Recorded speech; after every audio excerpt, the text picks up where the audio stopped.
Facebook, YouTube, Twitter. All of those joints is me, Kev from Kevin's Corner, where I try to make some sense out of nonsense. Welcome to the show. Tonight is Thursday.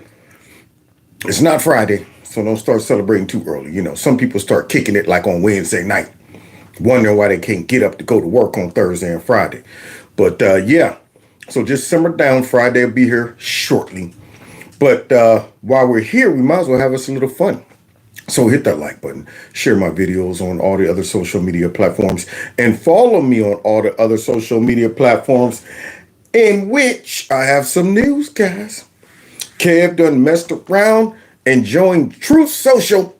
That's right. I got me an account on Truth Social. Now, I can't see if you guys can hear me. And I can't see, well, I can see some people are texting or chatting. And I don't, there we go. Now I see them. It's like, soon as it's like YouTube listens to me, they hear me. They're like, oh, shoot, he's on to us. He got that other, channel going on over there. He can see them chatting. As soon as I say it, and then I go to check, then it pops up. Pops up there. All right, here he comes. Let's go ahead. But you guys said you can hear me and all that stuff. Now, with that being said, I was mentioning that I just opened up a Truth Social account, and it is under Kevin's Corner. So if you're on Truth Social, please follow me there. I haven't quite figured out how it works, but I will be very soon. Now, other news, please text MAGA to 330-974-4607. And, of course, check out Kevin's Corner store, where you can purchase whatever you want in Kevin's Corner. And then also, I do have a fundraiser link that if you want to support the channel that way, you can click on that link and help a brother out. All right. So now it's time to go ahead and get busy. Real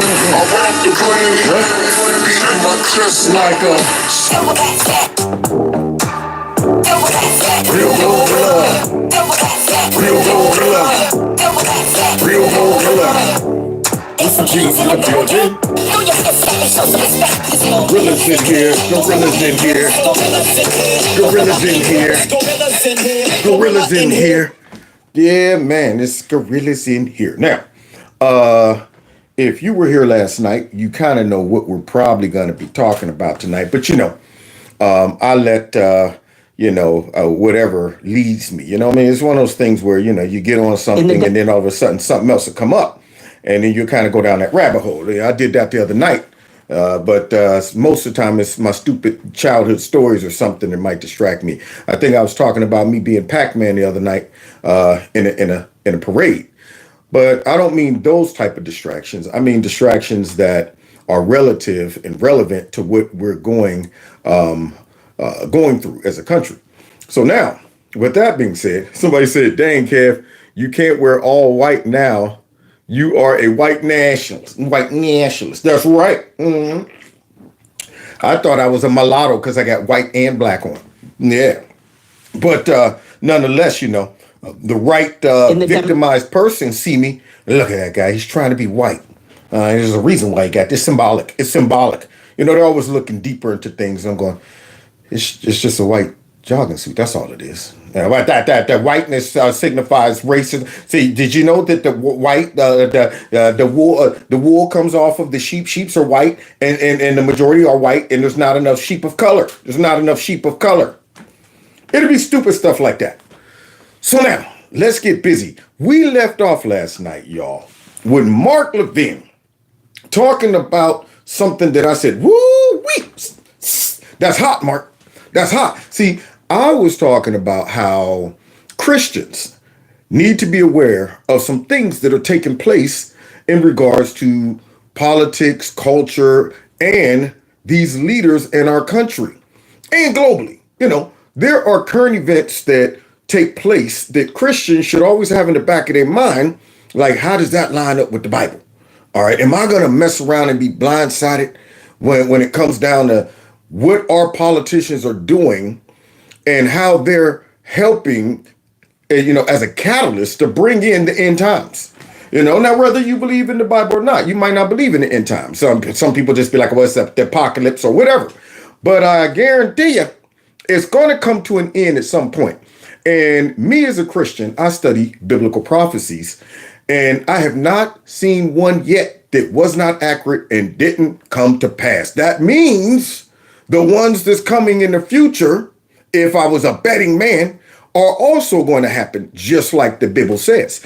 With that being said, as you see it in the Bible, and then you see certain things taking place in society, you should be able to go, wait a minute, if this person is supporting something that is going to lead to something like this, I don't think I should be supporting this person, this group, this political party, or whatever. So Christians got to be wise when they vote as well. And non-Christians. I mean, if I'm just a regular human walking around the U.S. and I'm an atheist, I still got common sense.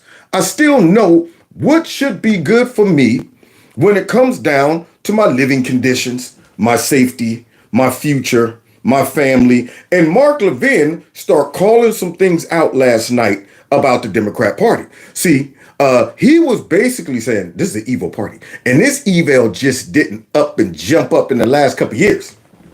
Nah, this ain't one of those, well, look at that, up jumped the boogie. All this evil in the Democrat Party, never noticed it.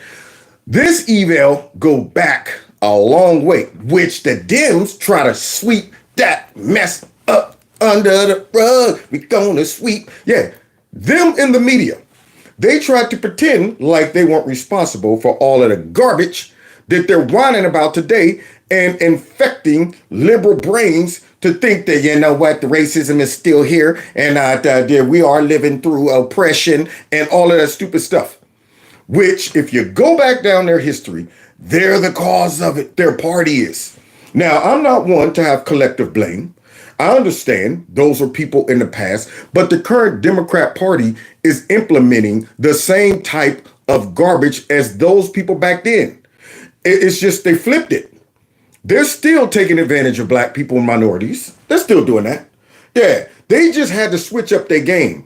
And they're still using black folks that they elevate to a certain position to manipulate the large amount of black folks to keep them loyal to the Democrat Party. They're still doing that stuff. And they've branched outside of that and started fiddling in other areas of evil. See, they're going ahead and expanding their evil. They're like, all right, I think we want to grow the evil. We're not evil enough. All right, so we're manipulating the blacks and other minorities. You know what? Let's go ahead and have a board meeting and see how much more evil we can be. What do you think about kids? Should we start going after kids? I think so. You know what? Matter of fact, I was thinking. Now, you know, we all love abortion. We love it. Amen. All of them. Amen. Amen. I don't know about you. I like abortion. You wonder how many you had, girl? How many you had? About 8? Well, that ain't nothing, girl. I got you by about 18 abortions. Anyway, now what was you saying? Well, you know how normally we're able to get abortions up to 3 or 4 months? What do you say we kick it out to 9 months? 9 months? Ooh. They like that stuff. See, when you start seeing evil like this become mainstream and they're pushing this at the top levels of government, that should make your antennas stand up. And if you are ignorant as a Christian and you're not seeing the policies that these people are supporting, all because you just got blindsided by accusations of racism as they use their demons, which I call the liberal media, to run interference and cover up all of their raggedy policies that one day will bite your belief in the Bible right in the butt when you least expect it. Here you go as a Christian, going down there, voting for Joe Biden, thinking you doing something. Then you find the feds in your parking lot writing down your license plate. There you go. What? They won't embrace this? They won't embrace that? Oh, they don't support this or support that? How about we get those all of these IRS agents to go and revoke your 50C3 status? How about we do that? How about we do that? See? So how about we unleash the media to start laying the groundwork for Christian persecution? I mean, these are nationalists, Christian nationalists. What's that? What's that? I ain't never heard of that.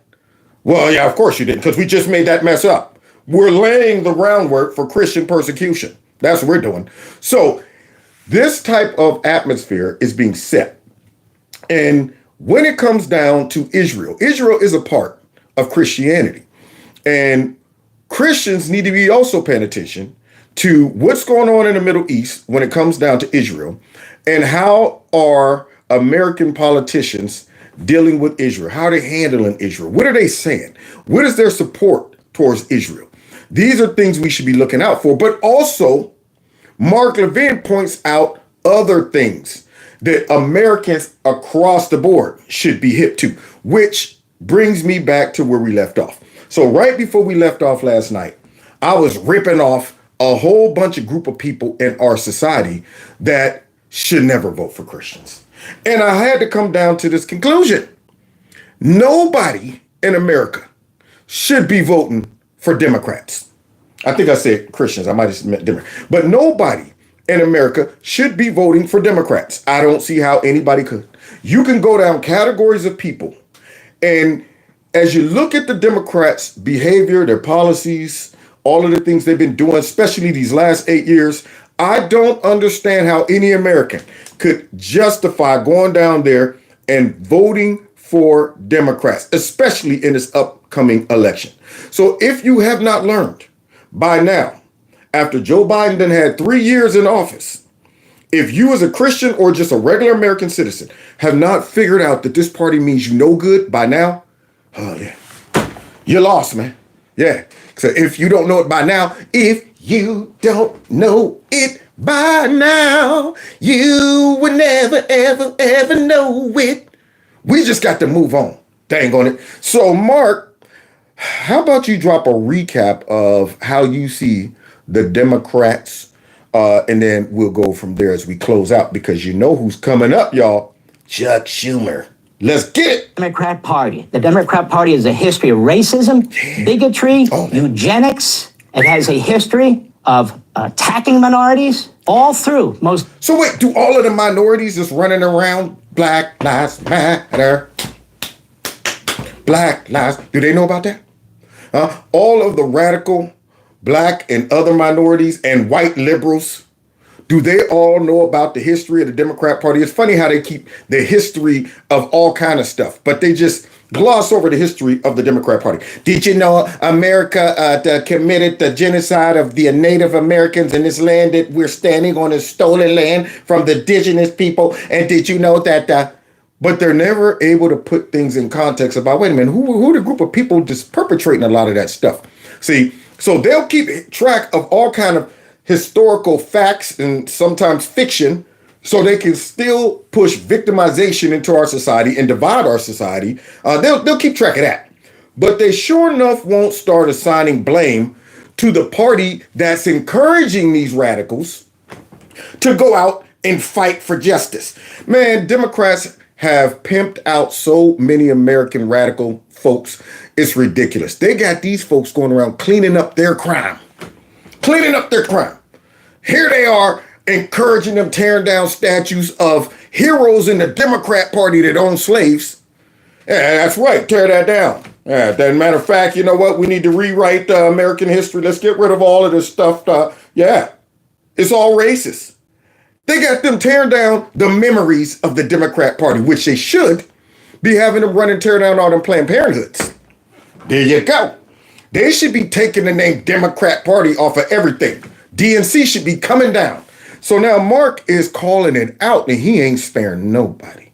Mark said, I ain't gonna hold my tongue. You think I'm gonna hold my tongue? I ain't gonna hold nothing. Most of its history. Slavery, segregation, separate but equal. What? And then it wants to claim that it's the savior party. All those segregations. That's pretty clever. That is pretty clever. Pretty clever. Boy, I tell you. See, it appears that conservatives, and I'm not talking about, I would say Republican Party as a whole, even though we got some raggedy ones, we got rhinos. But that is not a tactic of the Republican Party to divide the country through identity politics and to bring up the history and act like the history is not allowing us to move forward in the future. It's not a tactic of the Republican Party to focus on groups instead of America as a whole. You know, generally speaking, when we get up there and we talk about a policy or something like that, it's in the context of Americans. But Democrats have horrible policies. So they can't talk about Americans, okay? So instead what they got to do is divide every American up into small groups and then talk about your group is disenfranchised because of these other folks doing stuff to you. But I ain't see them do that. Don't worry about that. Trust me. It's because of them. So we don't really major in that type of stuff. We don't sit back and, talk about all the past is keeping you from being successful in the future.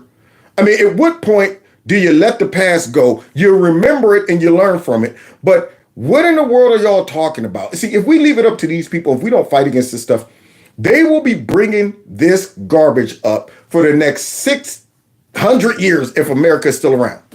They will act like we have not made any progress racially, sexually, all of that. They will swear up and down. We're still living in and I'm going, at what point do you tell somebody to get up and walk on your own? At what point do you say, wow, that sucked in the past, but hey, heck, I grew up when Roots had just dropped.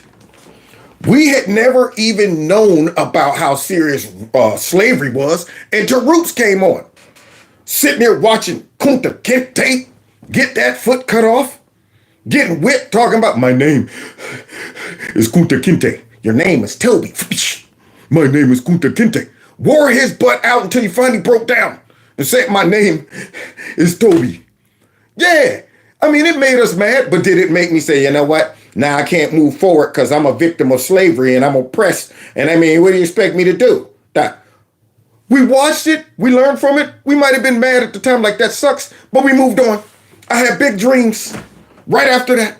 So the Democrats would love to capture those dreams and turn them into nightmares. They're dream killers. They're party poopers, all of that. But yet swear up and down, they're trying to help you reach your dreams as they kill them. Because if they helped Americans and others reach their dreams, they wouldn't vote for Democrats. There it is. So let's continue. Democrats, all those filibusters led by Democrats, and supported in many respects by their current president, Joe Biden. Creepy? So I want to really drill down on this. Let's start. Was Donald Trump right? You damn well he was right. Washington Post, Biden imposes sanctions on Israeli West Bank settlers. Well, look at that. So Donald Trump made a comment about how in the world can American Jews vote for Democrats. Well, just in case they're not paying attention to current events, and this is how the Democrats operate. They are masters in keeping the topics front and center that they want Americans to look at. Topics that, they can connect to while they do the dirty stuff behind closed doors. See, they will keep you focused on racism, sexism, women's rights, as behind closed doors, they're putting together policies and doing things that you're going, when did they do that? When did they, I don't know. It's kind of like how they write bills.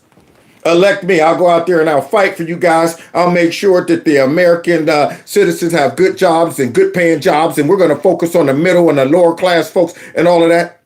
And then they go up there to Congress and in the dead of night, they'll put together a spending package that's sending money over to Pakistan for gender studies. Yeah, sending money to Ukraine, putting together bills and spending packages this big. Can't even hold it in your hands and telling folks, all right, look, man, y'all got about 3 minutes to read all of this and then sign it. And then you find out that these dudes are playing us. So with that being said, all of this stuff is being done, but I wonder if all these American Jews and Christians are aware of it. See, because remember, guys, back in October, when the terrorist attack first took place, everybody was on board supporting Israel. But now look what's happening. He doesn't put sanctions on any Palestinians who are slaughtering Jews, committing acts of terrorism, no. Or anywhere else in the world. On China? With the Uyghurs? Well, of course he can't do that to China. I just realized Chi has a different culture of sweatshops and killing Uyghurs and organ harvesting and stuff like that. It's just a different culture. You still got that $1.5 billion for me, right, Chi? Absolutely, Joseph Biden. I also have a balloon that I'm going to send over America. And don't you shoot it down. Let that balloon float on by for about 6 to 7 days, and Biden says nothing. In fact, when Chi came to the U.S., they rolled it. We got a troll. I think we do. Yeah, I think we might have a troll. But when she came to the U.S., Gavin the Nuisance cleaned up California, and Biden go out there talking about he was a kid back then. He came, he loved America. It's like he's back home. Like he's back home. But everybody else gets demonized. So Israel now is taking heat. She ain't taking heat. Why is Israel taking heat? Unreal. Iran ain't taking no heat. On Russia with the Chechens? And we can go all over the world. No, just the Jews in Judea and Samaria. Why? Because he wants them out of there. That's why. Senate Democrats eye Israel conditions and latest defense package snarl. What's that all about? What? The Senate Democrats are prepared to cut off Israel as it fights for its very survival. Now, as a Christian, any politician that is supporting Israel, giving up their land, is not on our side. Now, I'm just talking, remember, this is from the perspective of a Christian. See, I'm able to see how things might look from two perspectives. As just a regular citizen, it's easy to say, well, I don't see what the problem is. I mean, it seems like it's enough land to go around. I mean, you know what I'm saying? Why can't they just share the land? But there's a problem when it comes down to the Bible and what God says about how this is all going to conclude. And one of the things Israel was told not to do is give up the land once God gave it to them. So when you start hearing politicians say, hey, Israel, give up the land. In my video last night, Netanyahu was talking about we're not going to be bullied into giving up our land and creating a two-state solution. We're not going to do it as long as he's in office. And that, for some reason, bothers a lot of the American Democrat Party. They want that man gone. They want to install a liberal in Israel. They want to install a progressive in Israel. They want to install a Marxist in Israel, a globalist in Israel. That's what they want to do. So let's continue. Cut off Israel. Does that sound like they're pro-Israel? Here we have another one, Reuters. U.S. Senate Democrats block Republican bid to aid Israel, not Ukraine. So the Republicans say, let's just fund support for Israel so they have their armaments. The Democrats in the Senate, following Biden's lead, say no. Wow. So wait a minute. So they were trying to go ahead and fund Israel and not Ukraine. And they were like, nope, Ukraine's is just as important. They're more important, actually, because we're getting money from that. We're getting kickbacks and stuff like that. Apparently, they were like, nah, if Ukraine ain't getting their money, Israel ain't getting their money. That's what I'm saying. Let's continue, though. The Biden administration is investigating Israel's possible war crimes, despite public claims to the contrary. Hold on. Hold up. Wait a minute. Can you imagine another country investigating our war crimes? How dare they? And at this point, it appears we have many of them that have gone under the radar. As we look back over some things that took place that we all jumped on board with back in the day because we didn't realize how evil our government was and how evil some of these politicians were. Now we look back and go, oh, did we need to be over there? Should we have been getting rid of folks? I mean, we didn't find nothing. We didn't find nothing. Wait a minute, the drone blew up who? The Biden administration blew up some innocent folks, including some kids. Oops. Wow, our fault. Man, I said, y'all good? Y'all good? Imagine if we did that. Imagine if somebody did that to us, talking about, oops, we were trying to get somebody else, but we actually blew up some of y'all innocent American citizens. We would be furious. So nobody can investigate us. And if we do something, then, no investigation. If this was the case, I would say a lot of these countries should be investigating a lot of our crimes over here coming from the Democrat Party. They should be judging us too. They should be sitting over going, you know what? We're noticing you guys are turning into a banana republic. Yeah, we notice you guys are illegally and unjustifiably persecuting your political opponents and stuff. And we don't want to do business with y'all. We don't want to do business with a tyrannical regime, okay? We're going to withhold funds. That's what we're going to do. We're not doing business with you. So now, instead of investigating, the Hamas? What are they doing? Investigating the Israeli administration, Netanyahu, for war crimes. War crimes. The war crime took place in October when a whole bunch of folks from Hamas floated in and killed a whole bunch of innocent people. That was the war crime. But now you see what's happening. A whole bunch of radicals complaining and whining about y'all need to stop this, y'all need to do this and that, and y'all, well, you know what, this is a genocide and this and that. Probably mixed with some globalists who would love to liberalize Israel as well. We need to get Netanyahu out of there as well. Y'all might want to go ahead and start turning the ties on him. See, y'all might want to start, preparing to get rid of this dude. See, so when you look at this, I'm almost offended that they are talking about investigating Israel for war crimes. Here it is, in one of the most rabidly left-wing news sites, the Huffington Post. War crimes? Israel? Yes. How the Gaza Ministry of Health fakes casualty numbers. We had that gentleman, the professor, on this program last week. They lie about their casualty numbers. They're a terrorist organization. No way. No way. No way would Hamas be lying about the casualties over there for propaganda reasons, would they? Terrorists are pretty upstanding and honest, right? Or when you're talking about radical Islamic terrorists, they feel that they can lie if it justifies it. Allah has a loophole. He's like, all right, my children, you're able to lie if y'all need to kill the infidels, okay? Okay, just to make sure you get the jump on the infidels, you can go ahead and lie. I'll give you the wink and a gun on this one. So they couldn't be over there saying, yep, y'all just blew up 800 people. They're all dead. All dead. Wait a minute. Is that true? No, this is not true. No, absolutely. 800 people dead. AOC, please go out and mourn and tell them that genocide is taking place. There it is. Get on CNN. Now there's a genocide taking place. All of that. They're a propaganda organization. And yet, as the New York Post points out, Hamas's Gaza death toll stats are pure fiction, yet world media and leaders like Joe Biden still use them to smear Israel. Just like they know that a whole bunch of the stuff they say about Trump is a lie too. And they come out and still use it to smear Trump.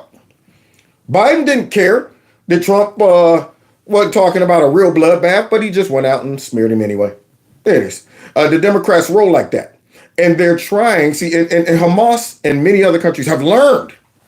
They've learned from the Dems, man. They like use propaganda like these folks do. Shoot, they doing it to their own folks over there. So here's what we're going to do. We're going to inflate the numbers. Kind of like America is the racist country in the world. You know what? Greatest threat to the homeland is racism. It's white nationalists. And I'm going, white nationalists? I'm trying to find one. It's Nazis running around everywhere, and I'm looking. See, the rise in right-wing extremist attacks are on the rise, and I see no video footage of it. They're not providing nothing. You don't think Hamas is going, very good plan, very good plan. We used that over. Tell them many people did, many. But yet it might be 4 or 5. So they're using tactics that we see that are used over here too, as they go ahead and use this stuff for political purposes, to garnish support or demonize their enemies. And here you got me walking around looking for some white nationalists and some Nazis, seriously looking, not even joking. I'm going, man, I want to find one of these white nationalists and Nazis. And they say they're everywhere. They say I should be stumbling on them. I should be going into Walmart stepping over white supremacists where their meetings taking place. That's what I don't understand. It's ridiculous. But yet they swear up and down it's the greatest threat to the homeland, while overlooking all of the left-wing violence that's taking place. Interesting, isn't it? Y'all remember? See, y'all young enough to remember. Y'all young enough to remember the pandemic. Remember that? Remember that, y'all? Go get the shot. 7 trillion people are dead. But you're driving to the store, unabated. Nobody's laying on the side of the road. You're not running over corpses. You're going into Walmart. Everybody's walking around shopping with the big mask on, picking up avocado, squeezing it, putting it back down, talking about, at least I'm safe because I got the mask on, you know. As they're just exchanging Corona crumbs every time they pick something up.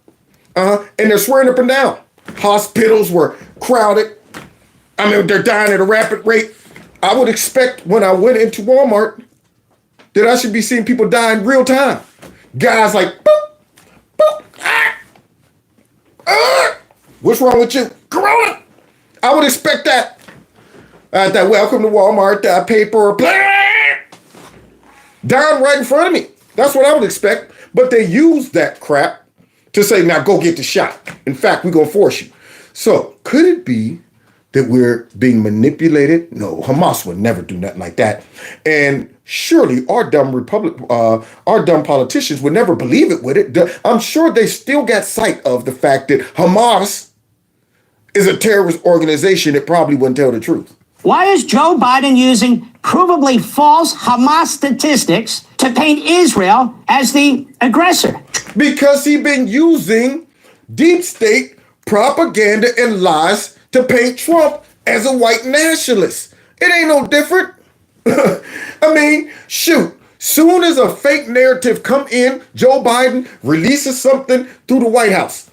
He's still running around. He said there were very fine people on both sides. And him and his ultra MAGA folks, the January 6th, and all of the narratives that they throw out there, Joe Biden uses that to demonize his political opponent.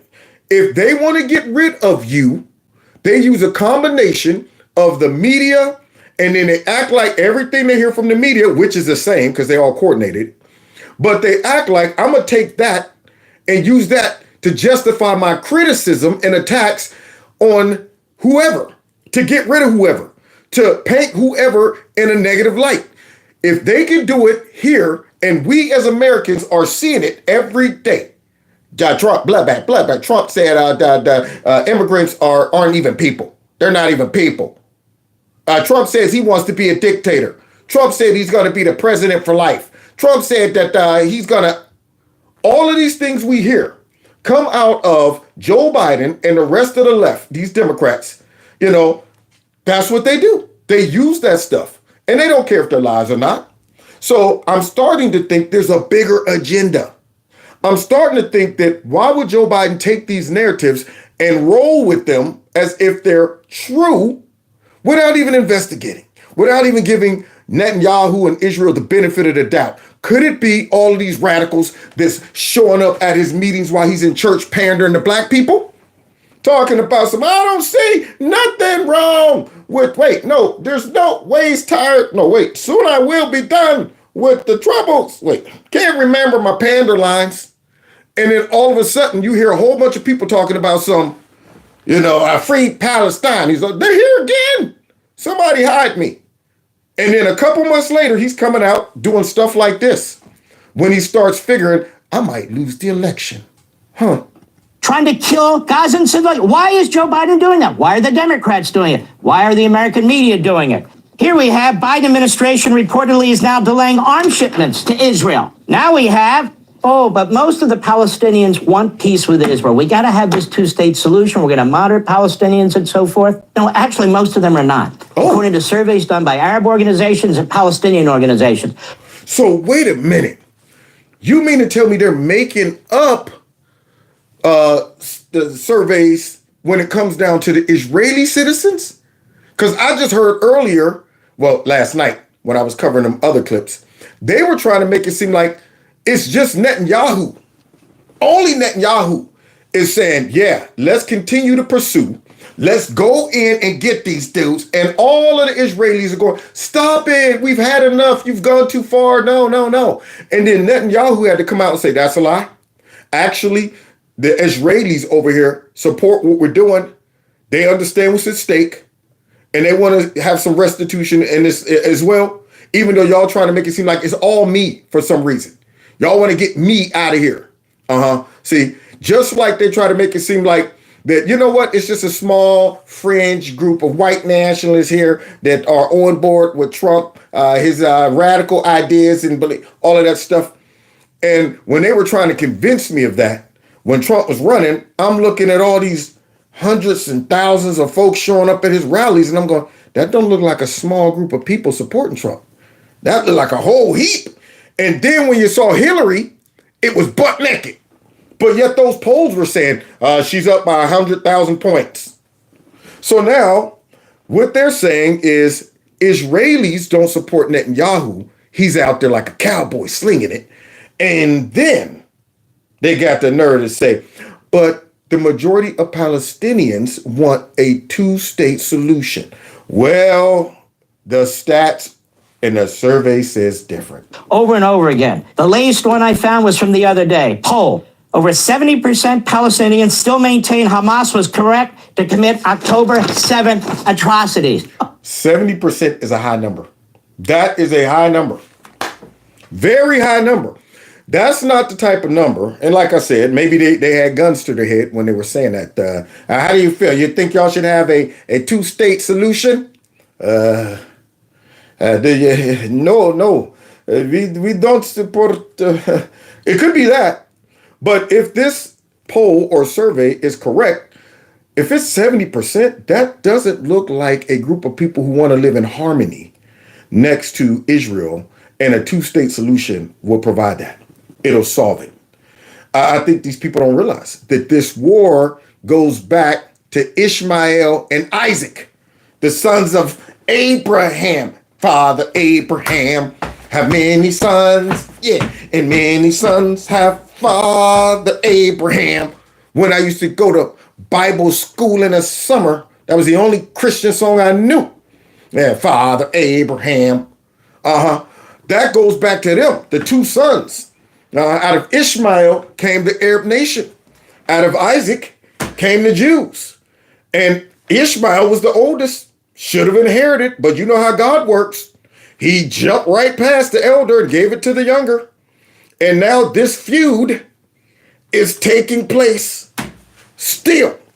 So if they thinking a two-state solution is going to solve it, they're sorely mistaken.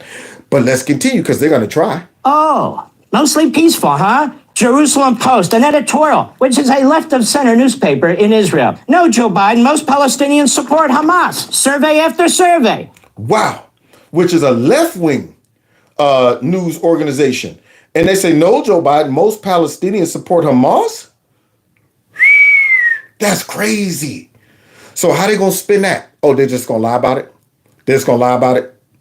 Oh, but we'll create this second country because we'll make sure. Biden presses Netanyahu, working toward a Palestinian state. Because he's getting pressured over here from his radicalized group of youngsters that they've been using for their glory all of this time. That go out and say Trump's a white nationalist. I need y'all to show up at the rallies. I need y'all to do this. I need y'all to do that. And I don't know why there isn't uprisings all over the country. And maybe they will be. And if you see anybody, and I mean anybody, and then running cover for him, bailing him out of jail, getting all that stuff out. Let's Kamala Harris, we need to get him out. You know that, right? Stuff like that. Then got the nerve to run PR for him, getting on TV talking about that. Look, Brad, this is mostly peaceful. I know these are mostly peaceful protests, all in unison, like a choir. Mostly peaceful protest. All of them singing the same song. Isn't that odd? How they know their parts? Anyway, so now it looks like they're trying to do a little PR over there and manipulation. He's been doing this for decades, despite the fact, what I just showed you, that in the culture of that community, of that group of individuals, they don't want to live side by side in peace, and they've had 100 opportunities to do it. This is true. See, so now Christians, I mean, if you ain't a Christian, you don't care what's going on in the Middle East, that's up to you. I always got my eyeballs open when it comes down to that, trying to figure out just how much time we might have left.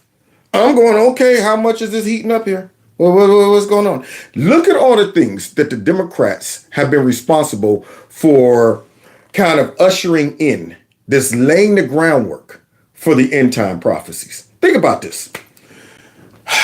In the last days, Russia, China, Syria, Iran, all of them will form an alliance. Trump came in, had that mess busted up. Biden and them come in trying to push globalism, trying to punish Russia, trying to get Putin out, him and his globalist buddies. And all that did was push China right into the arms, Russia right into the arms of China and Iran and all of them. They're going, you know what? How about we all get together? How about that? And I'm going, thanks, Democrats. Thanks, Democrats. That's one more step towards the end time. You guys are just doing all kind of stupid stuff, willing to crush the dollar. See, so for it all to go down, America is going to have to fall eventually. And it looks like the Democrats are doing everything they can to collapse us, to make us fall. So these are fools, man. They're fools. And they have no idea the role that they're playing. This is the reality. But Joe Biden doesn't care. He is prepared to carve up Israel. He is prepared to stop Israel from defeating Hamas. Joe Biden is the biggest propagandist and special pleader for the enemy. Woo-wee! You, Mark, you're hot. You're hot. Now, this message needs to go out to all the Jews and all the Christians that are going to go in there in November and forget about their religious beliefs and just go click it, Joe Biden. That guy.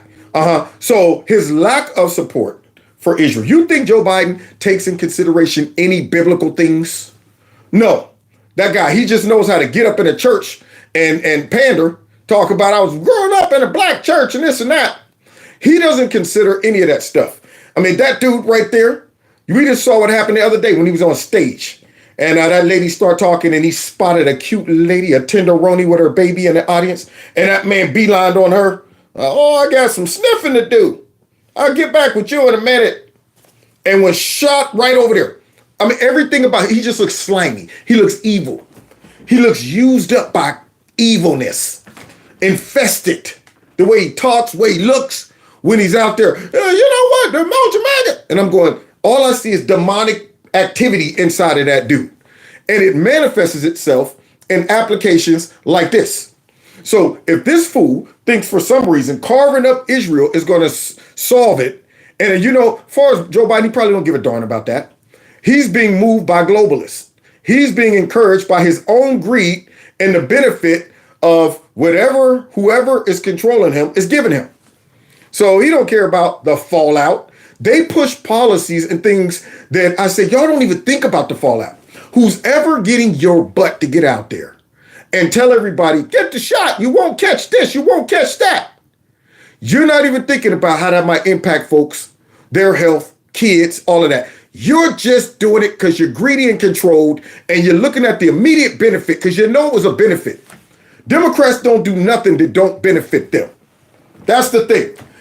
If we think that these people are out there just loving these illegal immigrants because they want to see them have a better life, you're sorely mistaken. There's a benefit. There's a benefit. There's always a benefit. If you think that A to the O to the C bubble one and Biden and all the rest of them and Pete Booty all getting on TV talking about climate change. We need to go ahead and cut our carbon down. And you know what? Cars, we need to just switch over. Who's making the cars? How are you benefiting from this? Why are you pushing this mess? Is this really your hill to down? Are you really passionate about this? And you know they're not, because all you got to do is ask them a little bit about the cars. All right, Mr. Biden, you want us to go ahead and get rid of engines and drive how do you start an electric car? Don't know. How's it work? Don't know. How much is it going to cut down the carbon intake? Don't know. But I'm here pushing this mess, and I don't care how it affects everybody else. There's somebody else saying, do this, say this. Because Joe don't care about all of this stuff. He just care about Joe. I'm sorry. So Joe Biden's being pimped out, and he's also afraid of losing the election. See, Democrats will make some alterations to their stance if they feel they might lose some power. This is between good and evil, and he's siding with evil. Of course, because they're evil. He's not siding with evil. He's already with evil. What are you talking about siding with evil? Hey, evil follows him around. We can't see it, but evil be sitting there right there in the press conference, tapping him on the shoulder. All right, Joe, you know what they say. How about you just go ahead and sling out a little bit of white nationalism while I get a sip of pie? I'll be right back. White nationalism, racism, and Donald Trump is the... Yeah, that's good, Joe. That's good. Him and the rest of the Dems. On Schumer, the New York Sun. Schumer has been widely condemned, even in liberal Jewish organizations and communities. That speech he gave on the Senate floor, the Democrat leader in the Senate, the Democrat majority leader, the highest ranking Jewish person in Congress, gave one of the most horrendous, anti-Semitic, anti-Israel speeches in the history of the Senate, which is now being repeated and used by the terrorists and other enemies of Israel, both overseas and in our country. They're citing Schumer. Wow. Now that's deep.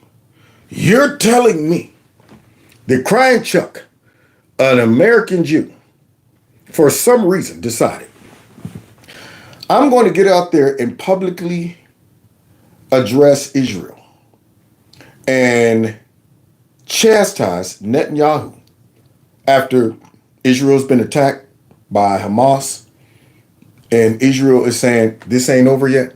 These folks are lurking in the background somewhere trying to wait it out, ride it out. And if we throw the towel in too early, they'll regroup and we'll be revisiting this again. So I don't think we should just go ahead and pull up right now. I think we should go ahead and finish the mission. And hopefully you dummies over there in America aren't being manipulated by your radicals, by public opinion, by globalists. Hopefully y'all checking in with us to see what's really going on. Hopefully you're not being bullied into dropping support because you're worried about losing your power over there. But yet Chuck Schumer gets up here and listen to this speech with those glasses sitting down at the bottom of his nose. As a lifelong supporter of Israel, it has become clear to me the Netanyahu coalition no longer fits the needs of Israel after October 7th. As a lifelong, did you hear that man just say? All I can think of, who in the heck do you think you are? Ain't never done nothing. Horrible politician. Stinking, lying, greedy politician. But got the nerve to conclude what the people in Israel need. Netanyahu ain't benefiting y'all. After what happened, he ain't no good for y'all. I'm about to run a full-blown campaign against Netanyahu, a whole nother country's leader, not just any country, or ally. You don't hear them coming up out there talking about how the man chicken up in Canada gotta go because he's not benefiting the Canadians up there by forcing them into their houses and taking all of their stuff and locking them down. You won't see them telling them that it's no longer, it's obvious that the man chicken is no longer benefiting the Canadians. You don't hear them coming out there asking for regime change over there in Australia when they locked their folks down was putting people in concentration camps. See, these are countries that are doing stuff that our Democrats love. They're going, yeah, we want to lock some folks down too. We want to throw them in some camps too. We want to force that vaccination into them too. They just got that Second Amendment standing in the way. We want to control their speech too. That's what we all about. Wait till we get rid of them and get rid of the Supreme Court. Man, we coming. We'll be with y'all. We got you, man, chicken. We on our way. You don't hear them coming out talking about, you know what? Xi is no longer benefiting China. And we are demanding that. None of that. But this dude's coming out to one of our allies and got the nerve to say he ain't benefiting his people. And yet the people themselves are not out there saying, get rid of Netanyahu. I'm not seeing anybody out there like that. We got more citizens in the U.S. saying, get Joe Biden out of here. You can't go nowhere without hearing people saying, F Joe Biden. But yet you, Chuck Schumer, are still supporting that dude. You're not saying it's obvious that the American people, that Joe Biden is no longer benefiting the American people. He's not doing that. He's letting that Muppet be drug around and used all over the place to vomit up whatever garbage they got him vomiting up. But yet here he is, making a judgment call, talking about what the children of Israel need. World has changed radically. No, you have changed radically. The Democrat Party, even though they've always been evil, it's just been under wraps. Now it's just coming out. Talk about the world has changed radically. And that radical change came through liberal ideology. That's where it came from. Just a couple days ago, boys played with boys in the sports. Now, your party is up here talking about something. Hey, look, there's no difference between what? Don't ask me questions about whether a girl is a girl and a boy. We don't know that stuff. We don't know that stuff. And you talk about the world has changed radically. All of the radicalism comes out of these bums right here. They embrace whatever perversity is thrown their way. Anybody who raises their hand and say, I'm a victim, good, come on in the club. We don't care what your problem is. We'll jump on board and say you have a right to be heard. And he's talking about the world have changed drastically. So in other words, they want a more progressive liberal leader in Israel. They want to get rid of Netanyahu because he's a little too conservative for him. So now let's paint him as an extremist, right wing, outdated. Yeah, let's paint him as that. Because probably our globalist buddies want a puppet installed in Israel. And we're looking at a puppet right here helping them do it. Since then, and the Israeli people are being stifled right now by a governing vision that is stuck in the past. Man, I almost want to beat Chuck Schumer up. And I know Netanyahu want to. And frankly, Netanyahu would beat his tail. I would pay top dollar to see a cage match with Netanyahu versus crying Chuck Schumer. You want me gone, Chuck? You want me gone? Beat me in the octagon. I would be like, yes, y'all going to see this Schumer Netanyahu fight tonight? I would be all over it. Bring back pay-per-view. I'd be like, money's no object. Money's no object. I gotta see the fight. So here he is talking about what the people need and what's gonna benefit. What did he just say?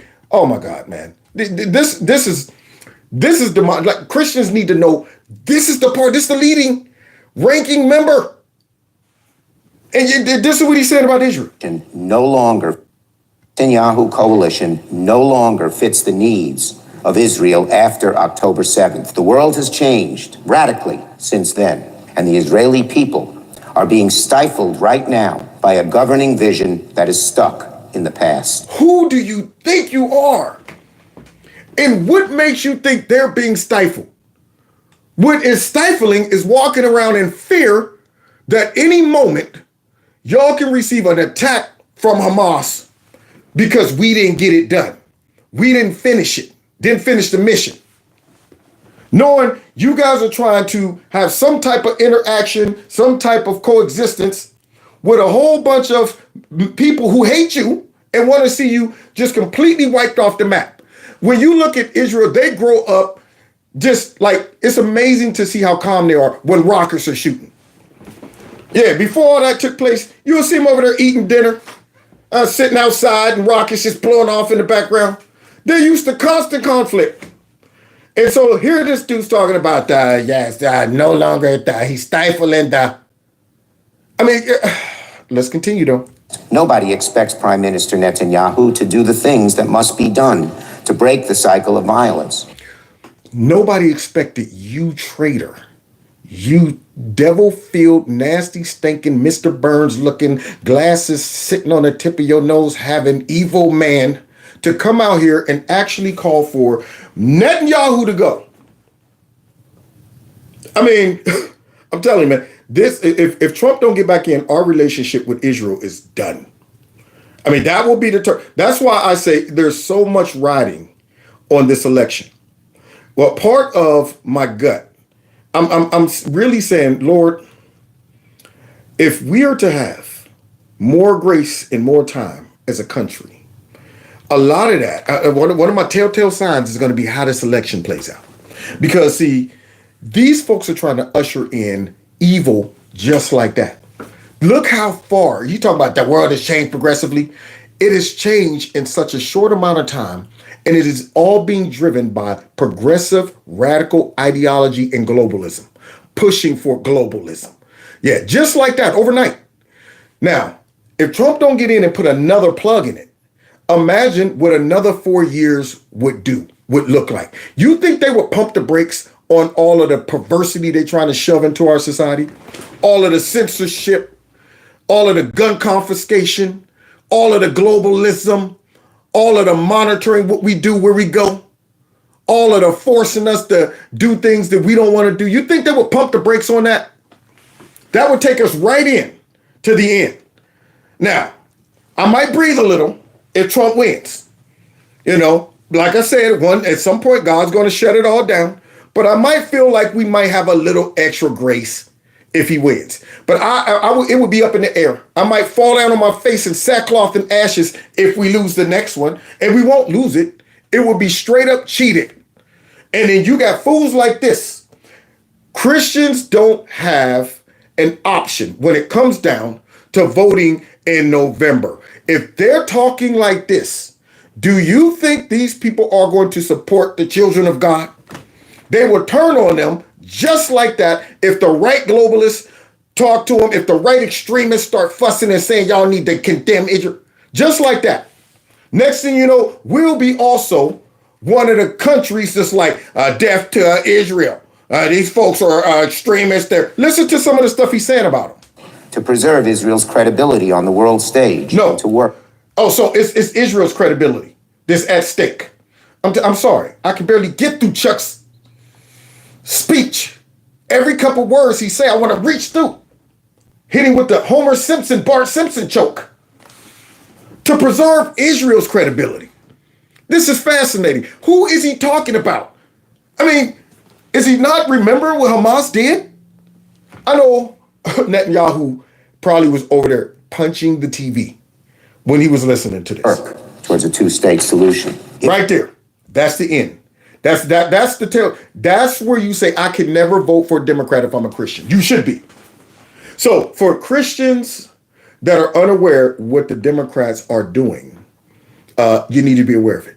For Christians who are voting for Democrats, unless you real watered down and really, but if you're a Christian that's voting for Democrats, you need to be aware of what their position is. That man who is Jewish, who maybe don't read the Old Testament or the New Testament, he doesn't even know that a two-state solution would be pushing us straight into the end times. That's what it would be doing. Any politician that comes out and says this is done. If you as a Christian hear a politician come out and say Israel needs to accept a two-state solution, you need to run from that dude immediately. Go vote for the white nationalist who supports Israel. Go vote for that guy. If he were to disavow Ministers Smotrich and Ben-Gvir and kick them out of his governing coalition, that would be a real meaningful step forward. You telling him he got to disavow folks, man, the arrogance of these people is fascinating. Just because we got the money in the purse, and that's the problem when, smaller countries rely. That's probably why we do it too. Why we invest a lot of money and give a lot of money to foreign countries, because, we want to be able to manipulate them around on the on the chessboard. But when it comes down to Israel, they're dogmatic about survival. We're not going to, if Netanyahu stays in, we're not going to be able to muscle him through money, through sanctions, and all of that for him to say, well, fine, we'll let our guard down. We will do what God told us not to do. We'll give up our land and he ain't going to do it. See, he'll say, keep your money. See, you saw what he was about to do when Obama was over here negotiating on their behalf for some reason with Iran about nuclear weapons. He was like, don't make us have to blow Iran off the map. We will never let them get a nuclear bomb. You understand that, right? And here y'all up here trying to negotiate on our behalves. Don't worry about it, Israel. We got you. Y'all don't live over here. Y'all are dealing with this stuff. But yet, here this fool over here talking about he needs to get rid of his friends or whatever. Maybe then we might play nice with him. Man, Chuck needs a kick in the butt. Chuck needs a kick in the butt. But regrettably, there's no reason to believe Prime Minister Netanyahu would do that. He won't disavow Ministers Smotrich and Ben-Gvir in their calls for Israelis to drive Palestinians out of Gaza and the West Bank. He won't.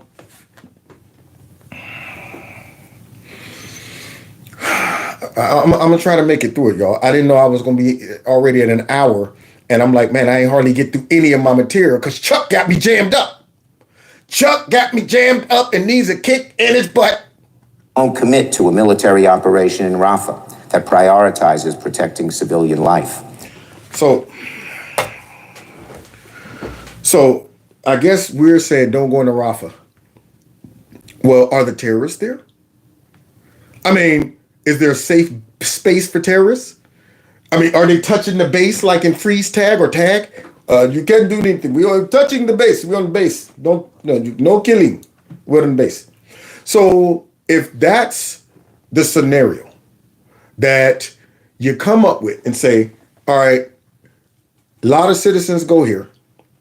And if the citizens are there, even if the terrorists are there, we can't do nothing. So now our hands are tied. Now we got to sit back and just stand on the outskirts and hope that the terrorists come out and show themselves. That's what we got to do. So now these conditions coming from other countries that are not involved in this and don't understand the relationship that's going on over there, don't understand how serious the situation is. You think Israel's just going to let that slide? You think they're going to walk away and trust that all those terrorists are going to go back to working hard jobs and not terrorism? It's in the bone. And if you don't find and dig them out, it's going to be a problem later. But yet Chuck is trying to put conditions on Israel. He won't engage responsibly in discussions about a day after plan for Gaza and a longer term pathway to peace. So he won't have a discussion. How about you go ahead and send this same message to Hamas and say, hey, how about y'all come out from amongst citizens and talk to them? How about y'all come out from amongst citizens, because you're not doing any good for the Palestinian people. After October, you guys were not servicing the Palestinian people. If you guys come out and we could talk about this right now, and then you guys could go ahead and give up all those hostages that you have, and then maybe Israel could, and then by the way, all of those war criminals that we're investigating in Israel right now, but forget the guys who just flew in with parachutes and start slaughtering innocents. All those war criminals, if you really want to show us that you're done with your terroristic ways, you would vomit out all of those terrorists so we don't have to go in there and get them out. You should be going, we'll arrest them and send them to you. Now y'all can give us all the resources you want. Y'all don't have to worry about going in and doing all that. Yeah. How about people who are supposed to be leaders in Hamas? How about they help us help them? But nobody's stepping up, and Chuck is not even asking for Hamas to do that. Instead, what is he talking about? Israel. Hamas and the Palestinians who support and tolerate their evil ways, radical right-wing Israelis in government and society, President Abbas, Prime Minister Netanyahu. These are the... What are right-wing... So now you see the same tactic they use? If they want to demonize leaders or people or whoever, if they want to get rid of people, they start calling them extreme right-wing. That's what they do. So now all of a sudden, we got extreme right-wing. Isn't it funny how Trump and all of his supporters are extreme right-wing, all of that stuff? And now all of a sudden that label finds its way over to Netanyahu as well. As this man is trying to say Netanyahu has to go. But yet, he's not talking about how extreme Hamas is. He's not talking about how extreme many of the Arab nations and their leaders are when it comes down to how they run their countries. See, so I guess what he thinks is going to happen is once Israel gives up their land and they start a two-state nation, I guess he's assuming very liberal, non-right-wing, non-radical Palestinian leaders are going to step up and say, all right, now, okay, we want women to have equal rights. You don't have to dress a certain way. If you women want to go out there and let it all hang out and fornicate and outside of being married, it's up to you. We're going to go ahead and open up transgender bathrooms and support gay marriage. We're going to do all of that stuff that the dumb Democrats in America are embracing. We're going to do that now to show you guys that we're now progressive. Yeah. But yet they act as if these radical regimes are without any criticism when it comes down to their extreme right-wing views. It's crazy to me. But they don't even mention that stuff. They don't even, when they're supporting that and defending that, AOC and all of them, you think they up here talking about, yeah, and women's rights need to be a hot topic for Hamas in Palestine. Yeah, we want to make sure women are getting with it. They don't even bring that up because they know it's not even an option. That's what makes me mad. They give them a full-blown pass when it comes down to their right-wing extreme views. They know it's not an option. They know if they go over there talk about, now that we help get a ceasefire for you guys. Now that we got that for you, you think we could talk about children with, transgender? No, you get out of country. We've used you stupid idiots to stop Israel from, all of that. Now go back there.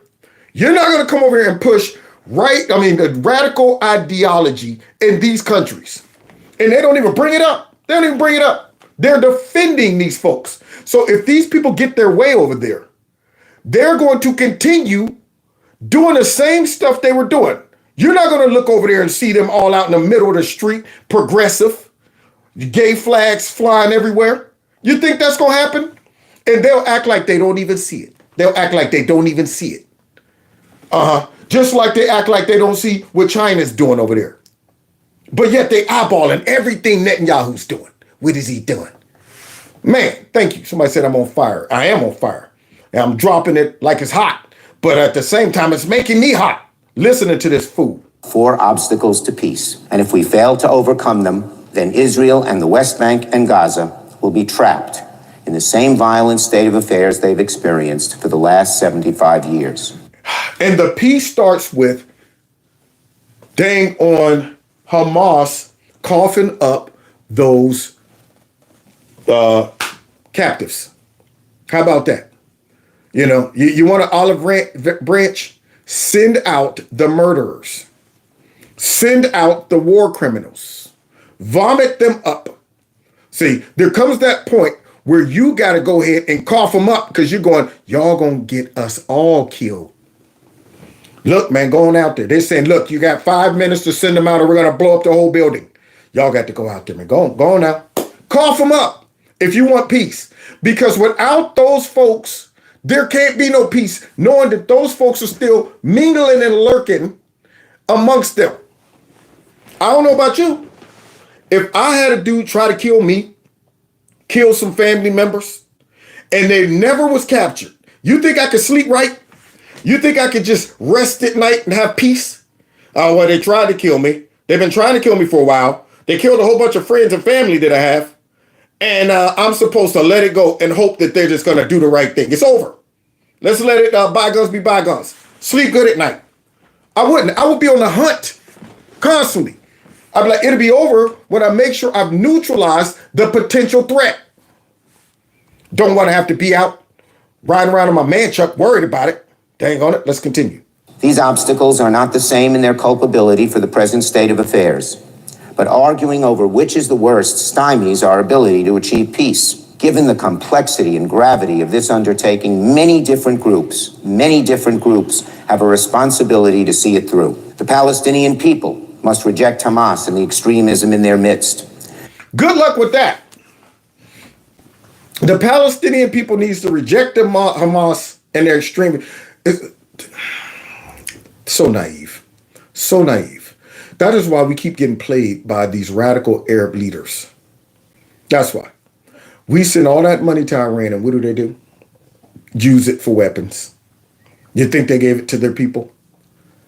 They know how to fake it.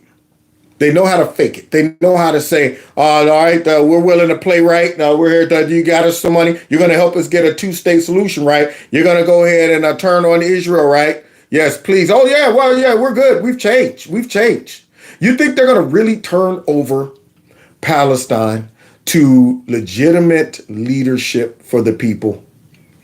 They're a theocracy, man. It's radical religious beliefs driving their leaders over there. They're not playing by the same rules as Western countries are playing by. Man, Chuck, but he's too dumb to know that. So everything revolves around their radical religious beliefs. It's unreal. That's what justifies them stoning women, because it's like Allah is okay with it. I mean, anyway, all right, let's continue. They know better than anybody how Hamas has used them as pawns, how Hamas has tortured and punished Palestinians who seek peace. And I'm sure Hamas is going to just stop all of that once a ceasefire takes place. And I'm sure whoever the leader that they assign is not going to be compromised or controlled by Hamas or Iran. No way. No way. He's going to be an independent, free thinking. Do you understand the games that they play over there? Even if we put a puppet in there in Palestine, talking about, all right, everyone, here's your new president of Palestine. Those radicals will lay low, and next thing you know, you'll find that puppet taken out. And then you have another regime running Palestine. Quite frankly, I haven't heard enough Palestinian leaders express anguish about Hamas and other extreme elements of Palestinian society. I implore them to speak up now, even when it may be hardest, because that is the only true way to honor the lives of all those lost. And I'm sure they're going to get right on it. I'm sure they're going to get right on it, Chucky. Since you haven't heard enough of them say it, are you asking for regime change for them? Huh? Are you chastising them? Are you asking them to come out and disavow? Sap sucker. By transcending the enmity and bloodshed and working together in good faith for a better future. Once Hamas is deprived of power, the Palestinians will be much freer to choose a government they want and deserve. And I'm sure it'll work out just like that, right, Chuck? Iran will have nothing to do with it, even though they were supporting the whole attack in the first place, but we don't even talk about them. And I'm sure Iran would sit back from afar looking like, oh, dang on it. Ain't nothing we can do, man. They didn't put somebody in this. Well, let's go ahead and let them run it just like they want it. Dumb. This man is a puppet. He don't even realize, man, what he's asking for. I mean, and that's why I want to go ahead and poke him in both of those eyes, because his glasses is so low, I won't even have to remove them. Here he is sitting in there. Who did that? Who did that? I wouldn't have been able to do it if you brought your glasses up where they're supposed to be. You got them down here on your nose. Let's continue. Prospect of a real two-state solution on the table, and for the first time, genuine statehood for the Palestinian people, I believe they will be far more likely to support more mainstream leaders committed to peace. Don't you believe it? All the times where there were some options that could have led to that, they were like, nope, nope. You understand, Chuck, they're not going to live next to Israel and be okay with it. It's not going to happen. The blood is just, it's bad. Bad blood, man. It will be, it might, for a couple weeks. I thank you, everybody. Now we got our own state, but we still think they need to be driven out of the land. Now, I ain't saying that the Palestinian citizens all feel that way, but I guarantee you, whoever they set up to run Palestine, I guarantee you, either he's going to be going, I'm going to lay low for a minute, then I'm going to become just as crazy and radical as everybody else, or else he won't be there for long. They will find a way to get that dude out of there.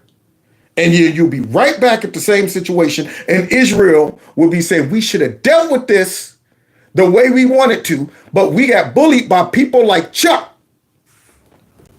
I think the same is true for the Israeli people. Call me an optimist. But I believe that if the Israeli public is presented with a path to a two-state solution that offers a chance at lasting peace and coexistence, then most mainstream Israelis will moderate their views and support it.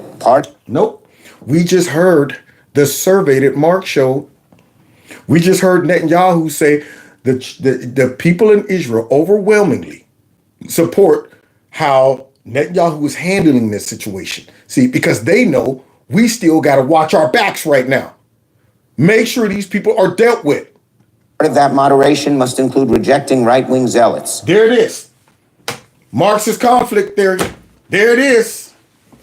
come in and saying right-wing zealots. Don't we know so much about that? Because they all call us the same thing. Being tough on crime, right-wing zealots. I mean, everything we say that makes sense, they just label it extremist and right-wing. Because we want to keep our guns right-wing extremists. Because we want to be having freedom of religion, right-wing. They're extremists, they're Christian extremists. Anything, right-wing. So now here it is. Let's push them over in that category of Hitler, right-wing extremists. Like Ministers Smotrich and Ben-Gvir and the extremist Israeli settlers in the West Bank. These people do not represent a majority of the Israeli public, yet under Prime Minister Netanyahu's watch, they have had far too much influence. And you're trying to do the same thing. You do not represent the people of Israel or the interests of Israel. You definitely don't represent the best interests of the people in Israel or in America at all. And yet you're trying to influence Israel right now as we speak. Netanyahu should call you up personally and say, I want to meet you outside. I'm standing right outside of the Capitol right now. I need to have a talk with you. This fool over here talking about that, you know what, that has far too much influence, unlike what I'm trying to do. All sides must reject from river to the sea thinking, and I believe they will if the prospects for peace and a two-state solution are real. You don't know what you're talking about, do you? He doesn't know what he's talking about, Anton Sugar. Yeah, he's talking about walking Israel straight into a big mess. That's what he's talking about. And he has no idea because he's just being puppeted out. He's a big fat puppet and he doesn't realize how that plays into the last days, the end time. Just setting Israel up, just trying to set Israel up. Coming straight from a Jew, coming straight from an American Jew and an American politician that should be saying, hey, we can negotiate all kind of stuff, but one thing I'm not going to be doing is trying to suggest Israel should give up their land. Maybe even at some point they got to stop fighting. Okay, either go in and get these men out or get these folks or not. One of the two at some point. However, the conditions shouldn't be, okay, stop the fighting. Let's have a ceasefire. Come together without accountability for those terrorists and what they did, without y'all coming out first as Hamas saying, here are all those hostages we took, without you guys bringing those terrorists to us and saying, y'all can deal with them because they shouldn't have did this.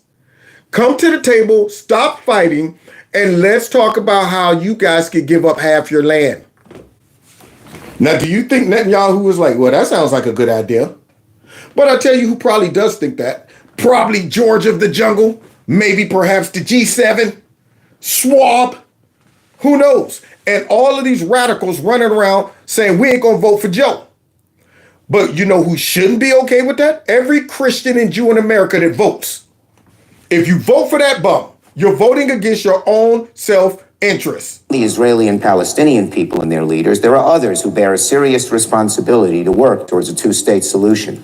Without them, it cannot succeed. Middle Eastern powers, like Saudi Arabia, the United Arab Emirates, Egypt, Jordan, other mainstream Arab states can have immense power and influence with the Palestinians. Working with the United States, they must responsibly deploy their clout, their money, and their diplomacy to support a new demilitarized Palestinian state that rejects terror and violence.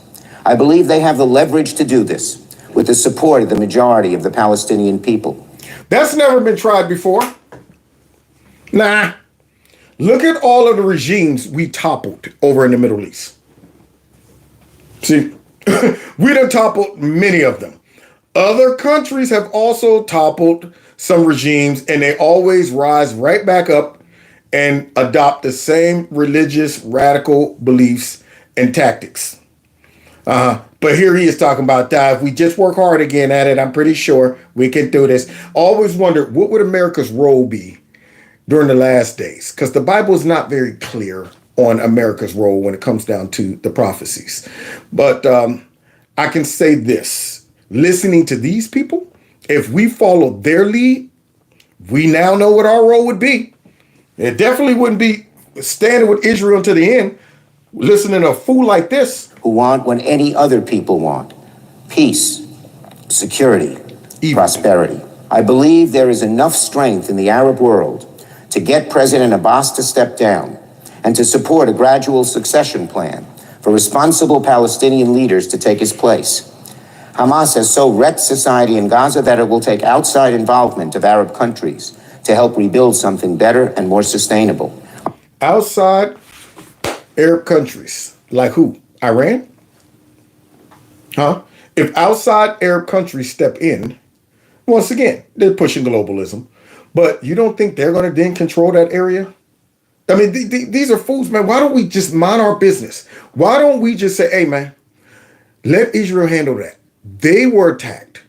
I'm not going to tell these folks how to respond. Notice that we're not over here trying to say Vladimir Putin needs to chill out when it comes down to those 4 terrorists that killed all those people.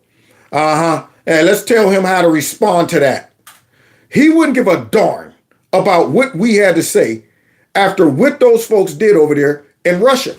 That's why they didn't even try to cover up the fact that those dudes got the business before they showed pictures of them. Like, we want to send an example to everybody else who wants to come over here and blow stuff up and start shooting folks and burning down stuff. If we catch you, we're not going to be gentle. We're not going to be over here talking about some, now wait, let's put makeup on them before we show them to the news, because we don't want them to think we were beating them up downstairs. You know what? Let's make sure that we check with their genders and make sure that these people are not labeled as terrorists. They didn't do that. And we ain't over here telling Pootie, because Pootie would be like, man, who the heck y'all think y'all talking to? Y'all weren't attacked. Don't tell us how to do business when it comes down to evil folks like this. Now, I'm not saying Pootie's perfect. But the bottom line, when innocent folks are attacked, your leader should be very adamant about dealing with the issue. And unfortunately, we got folks over here trying to quarterback it from way over here for their own political gain. On the Israeli side, the U.S. government should demand that Israel conduct itself with a future 2-state solution in mind.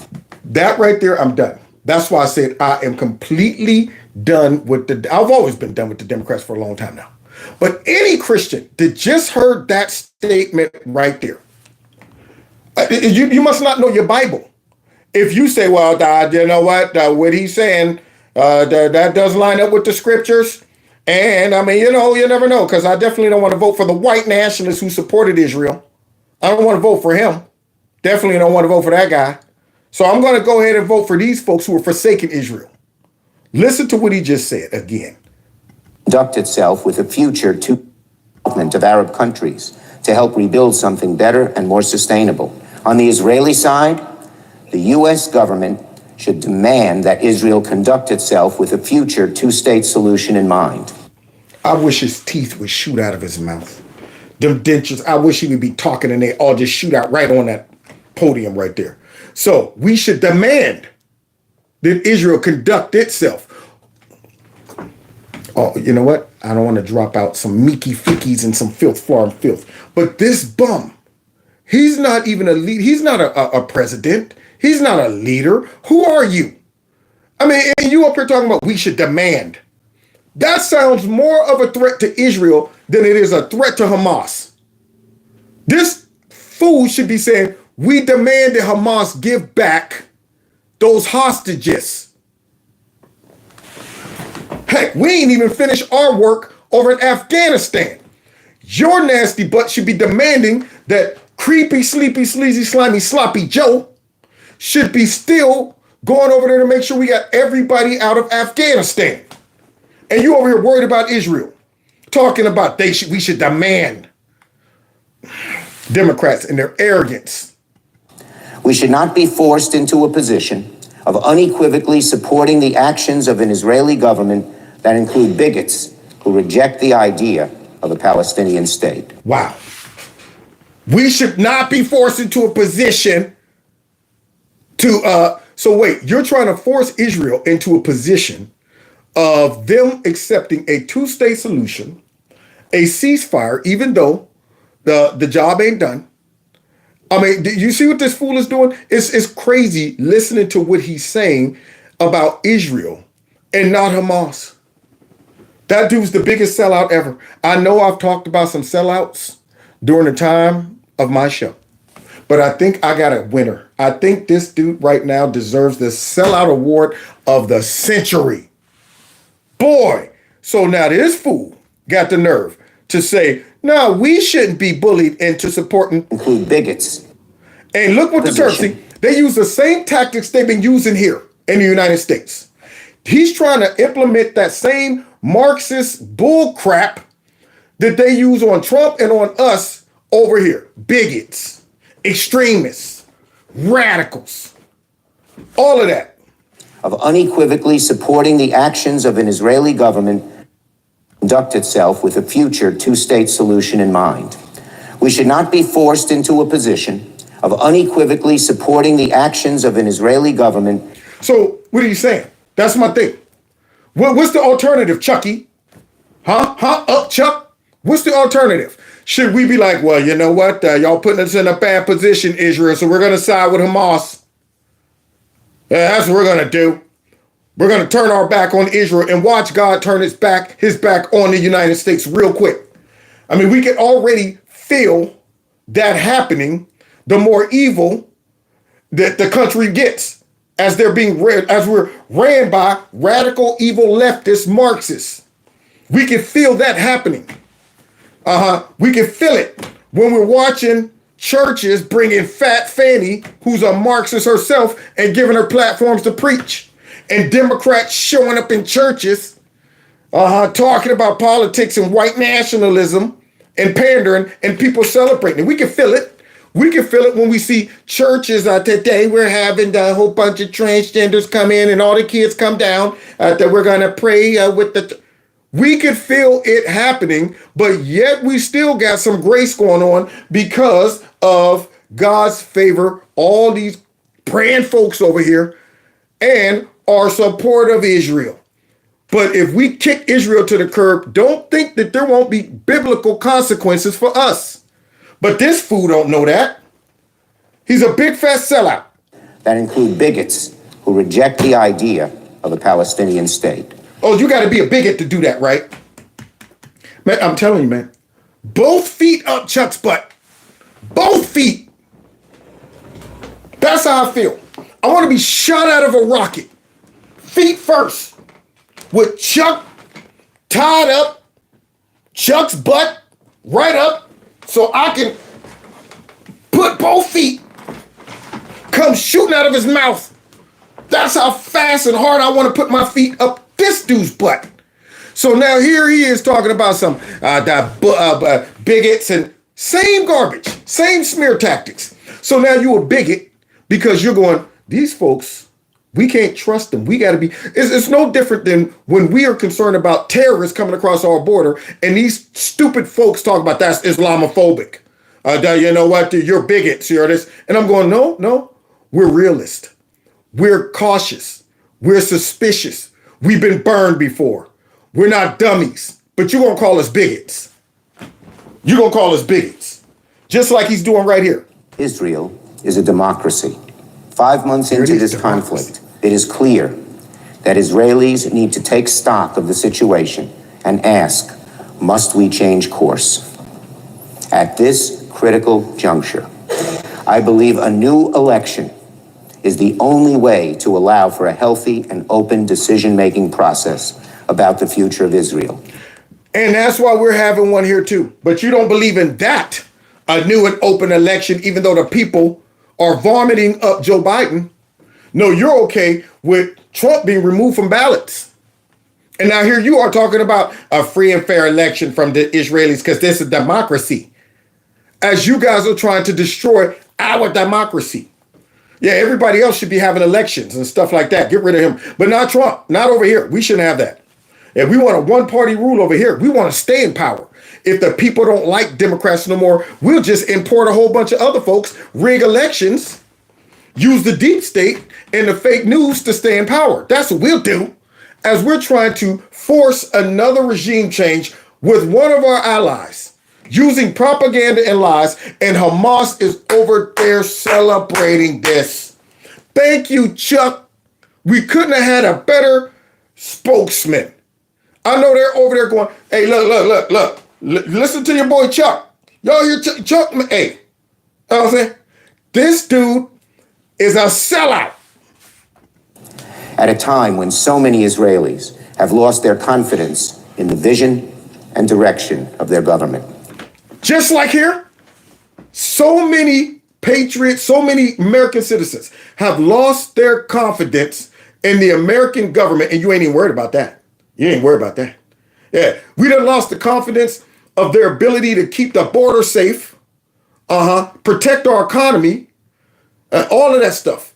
The confidence in knowing that they're protecting our freedom of speech. They're always up to stuff now. Now we don't even trust the government at all. We always had one eye open, but now I can't even sleep. Now I'm sitting there like this. Both eyes open when it comes down to the government, because it's ran by folks like you.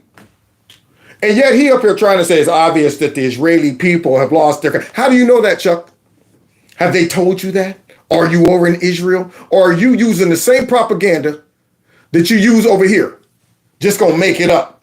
Make the people think that this is a big thing. That's what they feel. They really lost their confidence. I also believe a majority of the Israeli public will recognize the need for change. And I believe that holding a new election, once the war starts to wind down, would give Israel... Isn't this election interference? Isn't this if Putin came out, yes, I think that Donald Trump should be elected. America should hold a new election, and Donald Trump should be immediately. Look at that.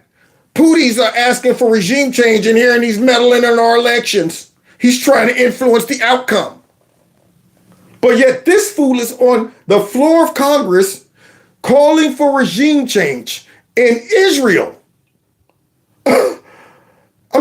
Can they censor him? Can they censure him? That's what I'm wondering. You might as well be in the same group with Tlaib, Ilhan Omar, all of them. Israelis an opportunity to express their vision for the post-war future. Of course, the United States cannot dictate the outcome of an... As I'm trying to dictate the outcome. I'm trying to influence the outcome. I'm trying to throw out subtle hints and throw out all kind of very subtle warnings and threats. That's what I'm going to do. But then I'm going to go ahead and try to soften the blow by saying, of course, we can't dictate it. We can't dictate it. However, you know what that's like? It's like your parent give me one of those warnings. Where you come downstairs after asking to go outside about 8 times, and they keep saying no. Then finally they're like, oh, you know what? You can do whatever you want. Go on out there. And you going, yeah, I got the freedom to do that? Yeah, go ahead. Go on out there. And you look at them going, are you really letting me make the choice, or you just setting me up for failure? Is that one of them unspoken warnings? Because that's exactly what that is. I mean, hey, I'm not telling you what to do, but I'm just saying, if I was you, I wouldn't go out there. But go ahead if you want to. That's what that is. Every kid knows that I'm going to get a beating if I go out that door. And then I never told you couldn't go. Yeah, you did. Chuck is right here saying we want Netanyahu gone, but hey, we can't force him out of an election, nor should we try. Nor should we try, as you're trying right now, Chuck. For the Israeli public to decide. A public that I believe understands better than anybody that Israel cannot hope to succeed as a pariah opposed by the rest of the world. This fool, a public that believes it. Israel has always had their backs up against the wall. For years, it's been Israel against the world. Only people who had their back was God. And really, it's going to come down to that at the end. Everybody will turn against Israel. And they're going to have to rely on God to protect them. All of those enemies that are Israel, never again, and all that stuff. You can already see that spirit creeping up in our radical Democrats. As this fool over here, like they know they can't be a pariah to themselves, so they make them weak, make them vulnerable. install a puppet over there, put a big fat liberal over there, put a globalist in charge who won't take it seriously, who is going to let all kind of immigrants and dangerous folks come in there and possibly hurt their people like they're doing over here. Who wants no borders will probably get in there and say, all right, tear down the wall. Let's get rid of the missile system. Listen now, because those are racist. Those are racist. We need to show the Hamas, the Palestinians that we're not here to, let's go ahead and get rid of all that stuff because that represents extremism. And you put one of they folks in charge, Israel will be in big trouble. But here's Chuck over here suggesting it. As a democracy, Israel has the right to choose its own leaders, and we should let the chips fall where they may. Well, then don't go ahead. Practice what you preach. Practice what you preach. Because that's what we've been saying over here in the U.S. Leave Trump alone. We got the right to pick who we want to be president. And let the chips fall where they may. But y'all don't like that. Yeah, y'all over here talking about he needs to be stopped. Let's get him off the ballot. Let's take his money. Let's repossess his crib. Let's go ahead and spy on him. Let's call him a Russian agent. Let's impeach him twice. Let's indict him. Let's do all of that and say we're defending democracy. We're letting the chips fall where they may. As we don't even allow Creepy Sleepy to have competition. Such hypocrites, man. They're evil.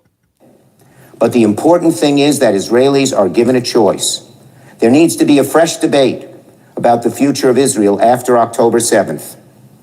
In my opinion, that is best accomplished by holding an election. Now, if Prime Minister Netanyahu's current coalition remains in power after the war begins to wind down and continues to pursue dangerous and inflammatory policies that test existing U.S. standards for assistance, then the United States will have no choice but to play a more active role in shaping Israeli policy by using our leverage to change the present course. Get this guy out of here. Get him out of there. Did y'all hear that? But remember, guys, let the chips fall where they may. Let the people decide. We have no role to play. Yeah, we can't determine what happens over there. Yeah, we're not allowed to go ahead and demand this and that. But yet at the same time, if it doesn't work out our way, we have no choice but to play a more active role. Who do you think you are? That makes me so mad, man. I'm furious. And that's why every Christian needs to see this. Every Jew needs to see this. And if they don't see the writing on the wall from the Democrats, you're foolish. You're purposefully blinded. You might have a reprobate mind. Even a backslidden Christian would listen to this and say, that dude's about to forsake Israel. He's pushing Israel in a direction that Israel don't want to go in and threatening them. I'm not here to force it, but I am saying he's the parent that said, hey, I'm not going to tell y'all what to do, but you can go out if you want. I'm just saying, go ahead on out there. Go ahead. Go ahead. See, the nerve of this guy, man. The nerve of this guy. So now, isn't that right there regime change? Is that not forcing Israel to do something as you're threatening to play a more in-depth role in how things operate over there? We don't own Israel. We support Israel. And this fool over here is talking about we're going to get our hands in there and start to manipulate some stuff. All right, so let China talk about we want to play a bigger role in America. If they do not do what we want, and they are, unfortunately, it's just not open. They're playing a bigger role in our country through using the puppet that's in the office. Yeah, they played a big role when they went ahead and signed that $1.5 billion deal. That's why they don't get no criticism. The United States bond with Israel is unbreakable. No, it ain't. Shut up. Extremists continue to unduly influence Israeli policy. Extremists. There it is, guys. Undo Israeli policy. Who are you? Do you run Israel? Are you even over there? Do you know what the people want? And you up here talking about extremists? So wait, a leadership that is like, look, I'm dogmatic about keeping everybody safe. I'm dogmatic about bringing these hostages home and also bringing justice to the terrorists. I'm dogmatic about it. And Chuck don't like it. Chuck want to go ahead and say, let bygones be bygones. Yeah, it's over now. Walk away from it. And surely they won't regather themselves. They're gonna play nice, I'm sure. And by the way, give them half your land. Give them half your land. Show them as a leap of faith, a first step to unity. Give them half your land. Up, Chuck. Boy, I hope they throw mud on this guy. Good grief. Then the administration should use the tools at its disposal to make sure our support for Israel is aligned with our broader goal of a globalism. Our support of Israel is aligned with our broader goal of making sure our radicals are, satisfied, and our globalists achieving long-term peace and stability in the region. I believe this would make a lasting two-state solution more likely. He gave them. Back to Mark. I'm gonna try to finish, guys. We got, what time is it? I got 20 minutes. I gotta finish. Okay. All right, let me go. Okay.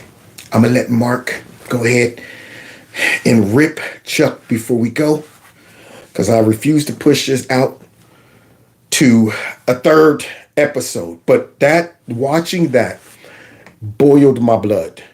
I mean, I'm like, this dude, how can he get up there and do that to his own people? I mean, he's Jewish, but good grief, man.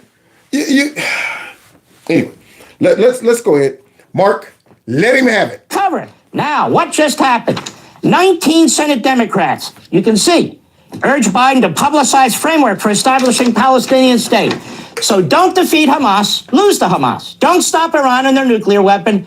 Create a new country, which will be populated by the very elements that are trying to destroy Israel, because they will. They'll take it over regardless. Thank you. Everything I've been saying. This is how dumb our leaders are.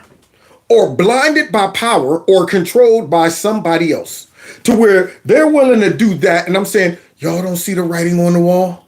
Y'all don't see that? I mean, I knew that was coming. Y'all think they're going to let Palestine rule itself? Y'all want, Hamas would be like, this is a blessing. Yeah, we won. If y'all could force Israel to leave us alone, we won. The fact that y'all got leaders in America chastising Israel and giving legitimacy to us by ignoring us, focusing more on them. And now all of a sudden making it appear that, the victims are over here. Now the victims are over there. Israel's now the bully. Now they're the war criminals. And Hamas is over there going, yes, call a ceasefire. Yeah, man, come to the table. We ain't gonna change. I'm just letting y'all know we ain't gonna change nothing. But it will get y'all off our back. And we'll be able to get away with the crime. And best case scenario, y'all go ahead, team up on Israel and try to force them to divide the land and put more radical Islamic leaders in power right next door. Right next door. And Mark sees the writing on the wall, and so do I. I mean, and if any Christian got discernment, they should be able to go, that don't sound good. Will be an Iranian puppet state, and now 19 Democrats, because you see, Schumer opened the door to the whole thing. They're saying, let's do a framework. Thanks, Chuck Schumer says, I'm very balanced about these things. NBC News. Chuck Schumer rejects Netanyahu's request to talk to the Democrats as Israeli leaders addresses. I wonder why. So Netanyahu, like, man, I see what's going on over there. I need to get over there and talk to these folks. And Chuck Schumer says no. That dude. The Republicans. You notice the Republicans are not doing any of this other than trying to support and defend Israel. The Daily Mail. Biden calls Israeli leader Benjamin Netanyahu a bad effing guy in latest foul-mouthed tirade from 81-year-old president. And got busted. That's what Netanyahu last night on my show was talking about. I don't know what he meant by this. But yet that fool got caught on a hot mic calling him a bad effing guy. Biden's the bad guy and the dumb guy and the evil guy and the whole darn Democrat Party. He's been doing this for 20 years because Netanyahu will not agree to a two-state solution. This is what Biden is doing. Now, does it sound like that party is pro-Israel? Does it? Biden administration officially turns on Israel. Because it has. The Biden administration's anti-Semitism blind spot. We have rabid anti-Semitism going on in this country. We have a Chabad synagogue that was destroyed. We have Jewish grocery stores that are, this is going on every day. We have Jewish kids in colleges still scared to death. There's surveys on that. Has Biden even given a speech about this? No. Has he made this an issue? No, he's out there talking about white nationalism and Trump taking over and ultra MAGA. That's what he's talking about. Racism. Nazis. He's talking about stuff like that. You know, he sends his senior advisors to Dearborn, Michigan. He sends them to parts of New Jersey, sends them to parts of California where there are concentrations of Muslims and Arabs to beg them to vote for him. There it is. Now we get into the nitty gritty. Came out big and bad after October. This is an atrocity. Can't believe Hamas did this. Israel got a right to defend itself. Yeah, man, down with Israel. Getting professors fired, all of that. Then all of a sudden, all of these radicals who they wrote off at first start jumping over the walls at the White House, showing up I don't even know how they get into these places. Everywhere one of these Democrats go. You mean tell me you can't peep out a radical protester as you let them in the door? It's crazy how they always end up in there. Next you know, you hear, the free Palestine. Well, how'd they get in there? How'd they get in there? How'd they blend in? But they get in there somehow, harass them, and then members of their own party, like Ilhan Omar and Bubba One, get on TV and spew that mess out and talk about we're not going to commit to Joe Biden and all of this stuff. And they get pressured and sell out just like that. No resistance. If they were getting tortured, it would be immediate. All right, we want you to tell us where the bomb is. No, I'll never talk. Okay. Okay, the bomb is right next door. It's in the... No resistance. To beg them. Has he criticized the colleges and universities, hundreds of them, that are allowing anti-Semitism to spread on their college campuses? He did? When? When? Yeah, he did. The guy mumbles about everything else. What did he do? He did nothing. What else? Because he's distracted by all the white nationalism and the xenophobia and the ultra MAGA stuff. He ain't got time to be, and plus he don't want to hurt the feelings of his future brown shirts after he feels they got their way. They voted for me now. I need them to go out and harass neighborhoods and attack Trump supporters. Anti-Semitism reaching historic levels in the United States in the Biden administration. Under Joe Biden. Gee, I wonder why. This is the New York Post. Anti-Semitism is reaching historic levels in the U.S. following the October 7 attack on Israel by Hamas. Christopher Wray, FBI director, said this is a threat that is reaching in some way sort of historic levels, in part because, as you know all too well, the Jewish community is targeted by terrorists really across the spectrum. The FBI director noted that the Bureau statistics show that Jewish Americans are disproportionately the victims of hate crimes, including the majority of religious-based attacks. In fact... And I wonder if all those hate crimes are coming from white nationalist extremists. See, you know why it's not? Because it would be all on TV. If conservatives was out there, committing these hate crimes on Jews, do you understand that would be ran 24 hours? They're all being motivated by Trump, anti-Semitic rhetoric coming out of him, and they're all, but it's quiet. It's on the low because it's their radicals. They're radicals that's out there doing that. So they don't want to talk about that. They don't want to come out and denounce and condemn and all of that mess. Yeah, they got, they can't benefit off of that hate crime. They can't benefit off of that. So they just be quiet about that.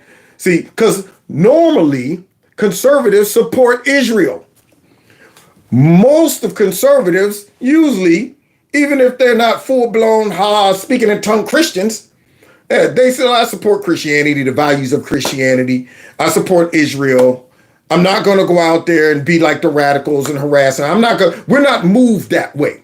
Okay, even if we disagree with somebody, we're not out there going, now let's show them how much we hate them and go up and just write stuff on their walls.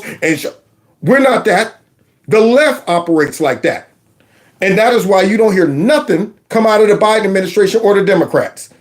Until they show up and start harassing Nancy Pelosi, then she starts running from them and chastising them. Or Bubble One, then she's talking about, this is effed up. It's effed up. fact, he said our statistics would indicate that for a group that represents only 2.4% of American public, they count for something like 60% of all religious-based hate crimes. What does Biden say? Islamophobia. He's worried about Islamophobia. Well, let me tell you something, Biden. There is no systemic Islamophobia in America. It exists in Iran, where your buddies are, and all throughout the Middle East, where Muslims are slaughtering Muslims. Not in America. Look. Thank you, Mark. There you go. All of that, because you know why? You know why he talks about Islamophobia? Because, see, he knows a lot of conservatives are concerned about radical Islam. Yeah, we got one eye open when it comes down to terrorists coming across our border. And those terrorists happen to be blending in with the rest of the Democrats' precious illegal immigrants. So the way that y'all try to shut us up is make it seem like we're racist and we're demonizing all of the Muslims and everybody else who's coming. It can't just be because we are very cautious and protective of our country and we're not naive. Can't be that. See, so now let's focus on that. We can spin that and make the Republicans look nasty. Islamophobia, you're pushing hate speech, and that makes put a target on their backs. Look at this, Gallup poll. Democrats' sympathies in Middle East shift to Palestinians. Look at this. Michigan, Friday, sermon by Imam Abdullah Zinadi. One day the Muslims will slaughter the Jews like sheep. Oh, Allah, make us soldiers for you. Make us die the way you want us to die. This is all. Wow. Well, wait a minute. Trump just said it's going to be a bloodbath because of cars and stuff coming through. And they ran with that. He's calling for violence. He's calling for a bloodbath. Trump talked about MS-13 being animals, and they ran out all over the internet, all over TV. But that guy said that. Nobody's condemning him. It's right there. Those were his words. All over the internet. Memory is the greatest place. What's the FBI doing about this? What's INS, the old INS, doing about this? What did Biden say about this? Nothing. No, they're attacking Trump. They didn't say a word. What about this one? Friday sermon by Florida Imam, Another Dr. sermon? Fadi Kablawi. Oh Allah, make this Ramadan a blessed month of victory. By Allah, we will seize, enjoy, live in the Jewish settlements. We will inherit the land, homes, property of the Jews. That doesn't sound like a two-state solution. Sound like he's preaching, we're going to take over all of that area. That's what that sounds like. That's what that sounds like. But yet, Chuck Schumer, the two-state solution, and we demand it, and we're gonna. Doesn't sound like they want a two-state solution, and these are Muslims in our country, not even over there. So can you imagine what they're thinking over there? Right here. What do you hear from our courageous leader, Joe Biden? We don't have a one. damn thing. Well, Donald Trump sees all this. He's watching it, he's reading it, he's hearing it. And he says in a radio interview to my buddy, Sebastian Gorka, and I paraphrase, Gorka? why do the Jewish people vote for a party like this or vote for a candidate like this who have turned on Israel and are doing very little, if anything, about anti-Semitism? This is coming from a man who the Israelis believe was the greatest American president to help Israel. Thank you. That's why they really ain't supportive of Netanyahu. Netanyahu loved Trump. I mean, yet they still would try to call Trump anti-Semitic. That's right. He only has a street named after him, though.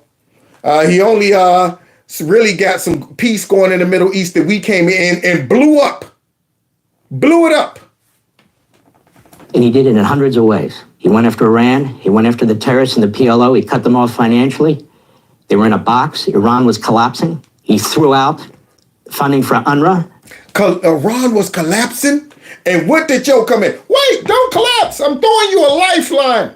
Now that we stole the election from Trump, that's exactly what happened. Had him wobbling. All we had to do is hit him with one more.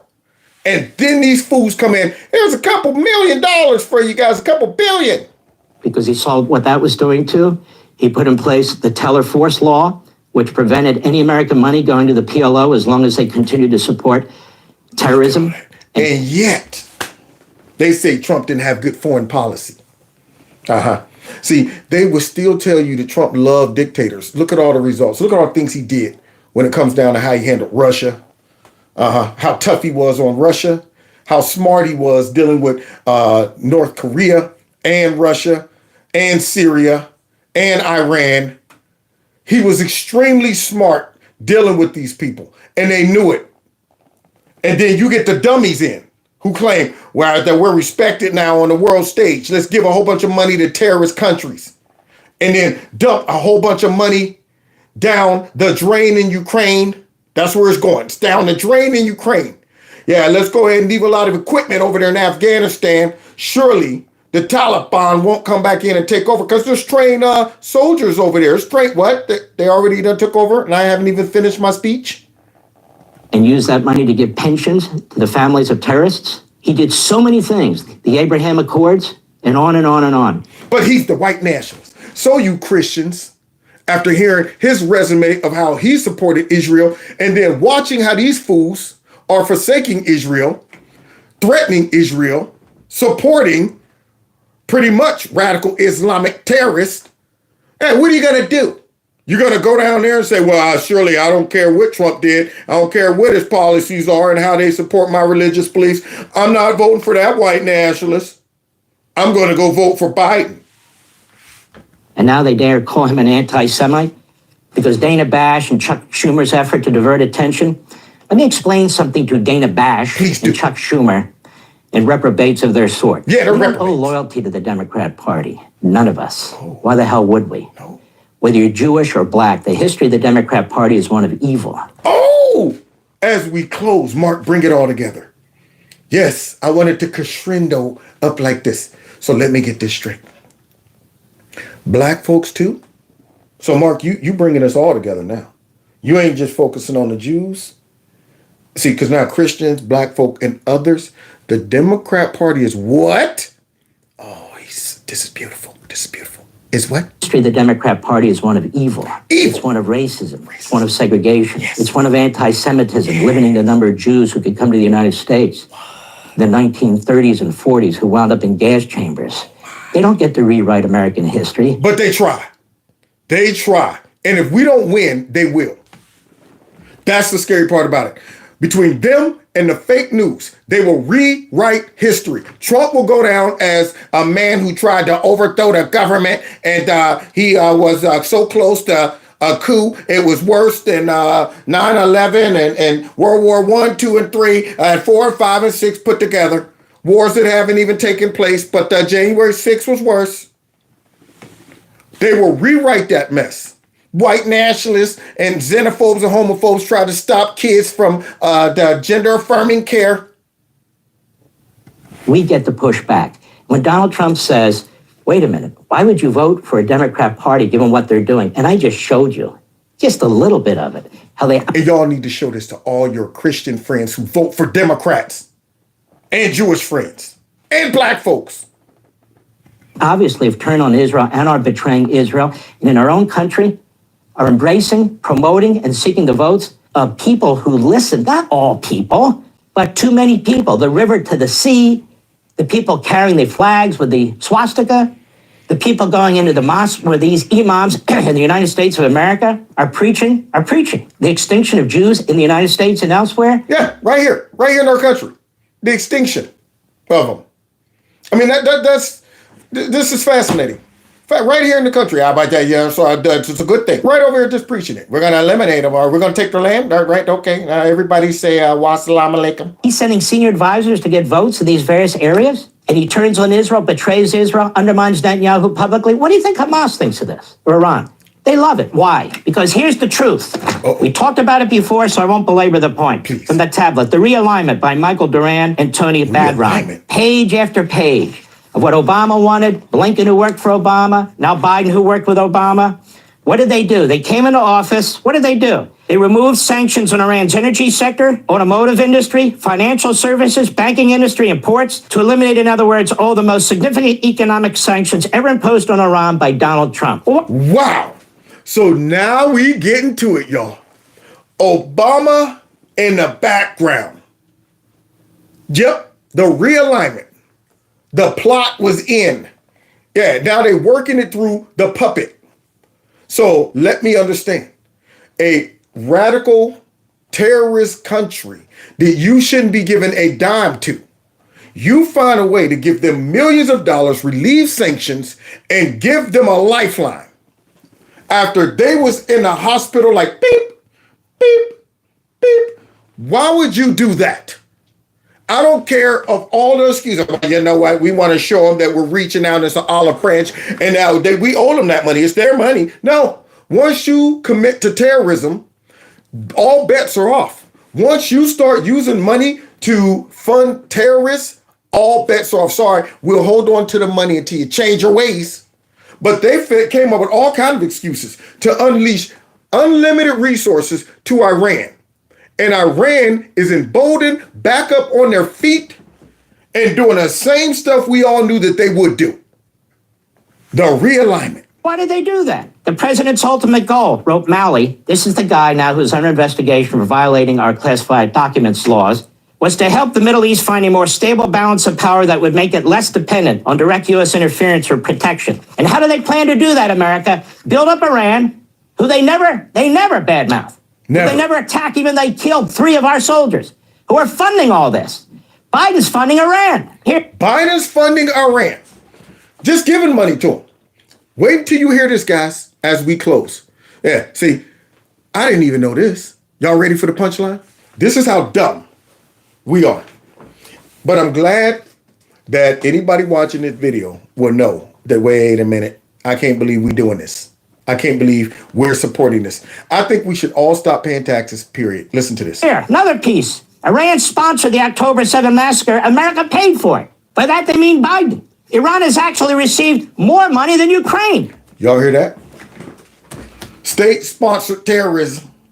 These folks who have been talking about death to America, death to Israel, and they have received more of our tax dollars than Ukraine.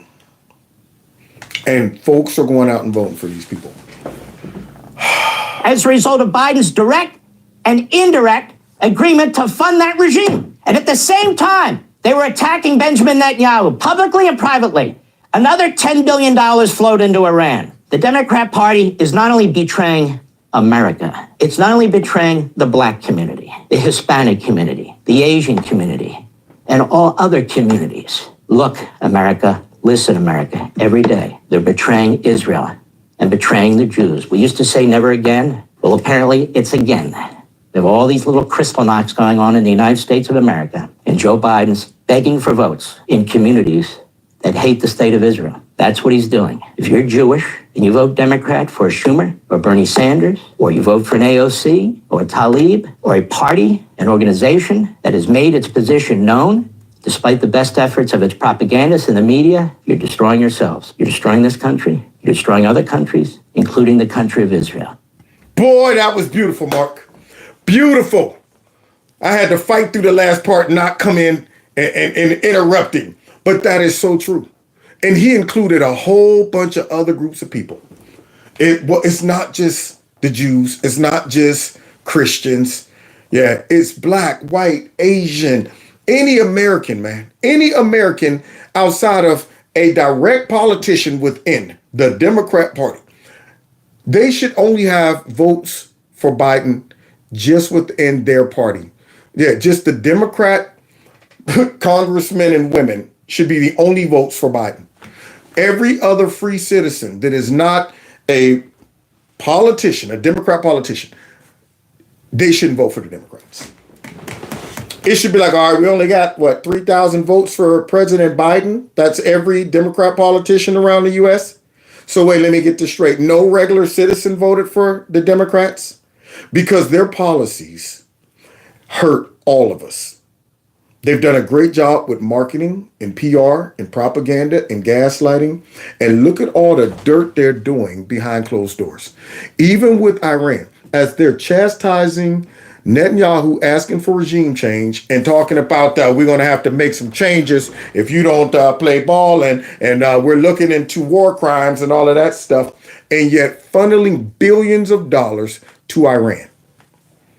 Now, I haven't heard them once say Iran needs to have regime change. Not once. Yeah, haven't heard them. I haven't seen Biden come out and verbally chastise Iran. Yeah, all of that. I hear him talking about Putin all the time and Trump. And now Netanyahu. Isn't that funny? You know, it's almost to the point where our Democrats are so evil. Anybody they criticize, I start wondering if that person's good. Like, wait a minute. Sitting there like, all right, I know Putin's evil, but y'all use him for every occasion. Just like, y'all use Trump for every, Trump's the reason the border's open. Trump's the reason with Trump, climate change, Trump. And then now all of a sudden they doing it to Netanyahu. Isn't that odd? But you don't hear none of that going towards Xi or the leadership in Iran or Hamas. You don't hear none of that. Why are they soft on the evil folks that are obvious, but yet other folks who just want to be left alone, want to run their country like they want to remain sovereign, those folks become radical, far left, dictators, dangerous. You know why? Because they all are pushing for a one world globalist government, which if you also are a Christian, that's bad too.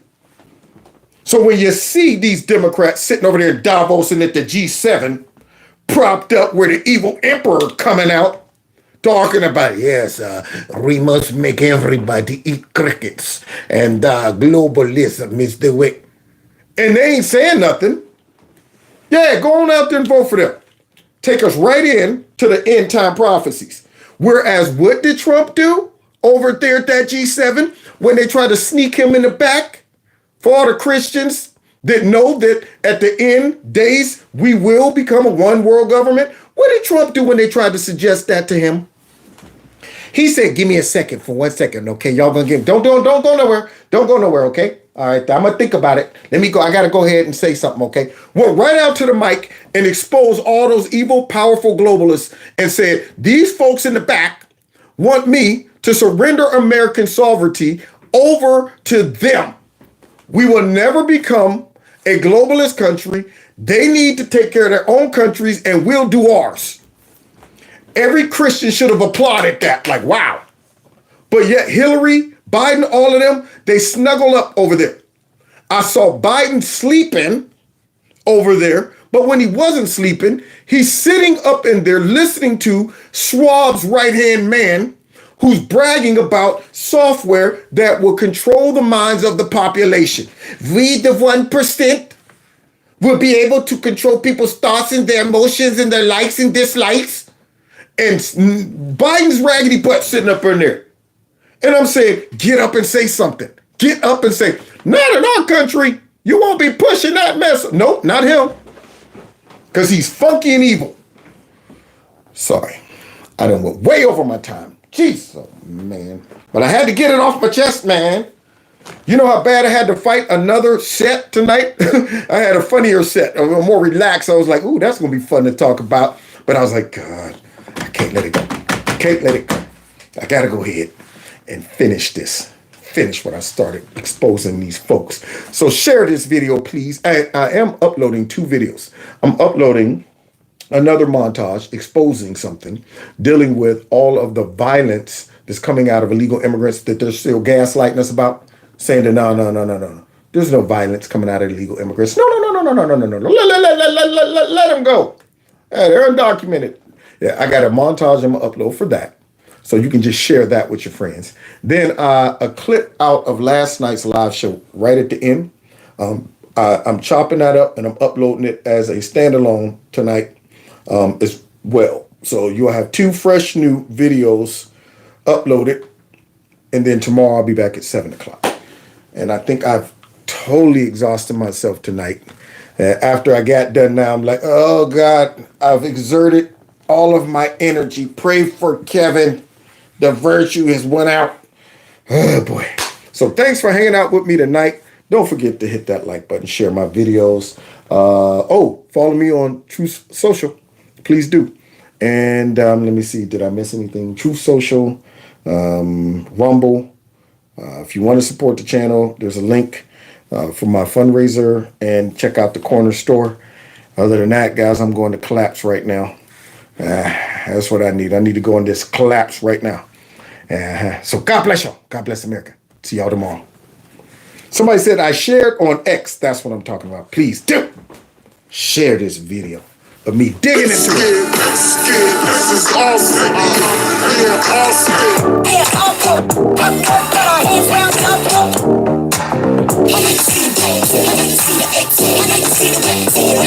Yeah. See y'all next time in Kevin's Corner. Take care.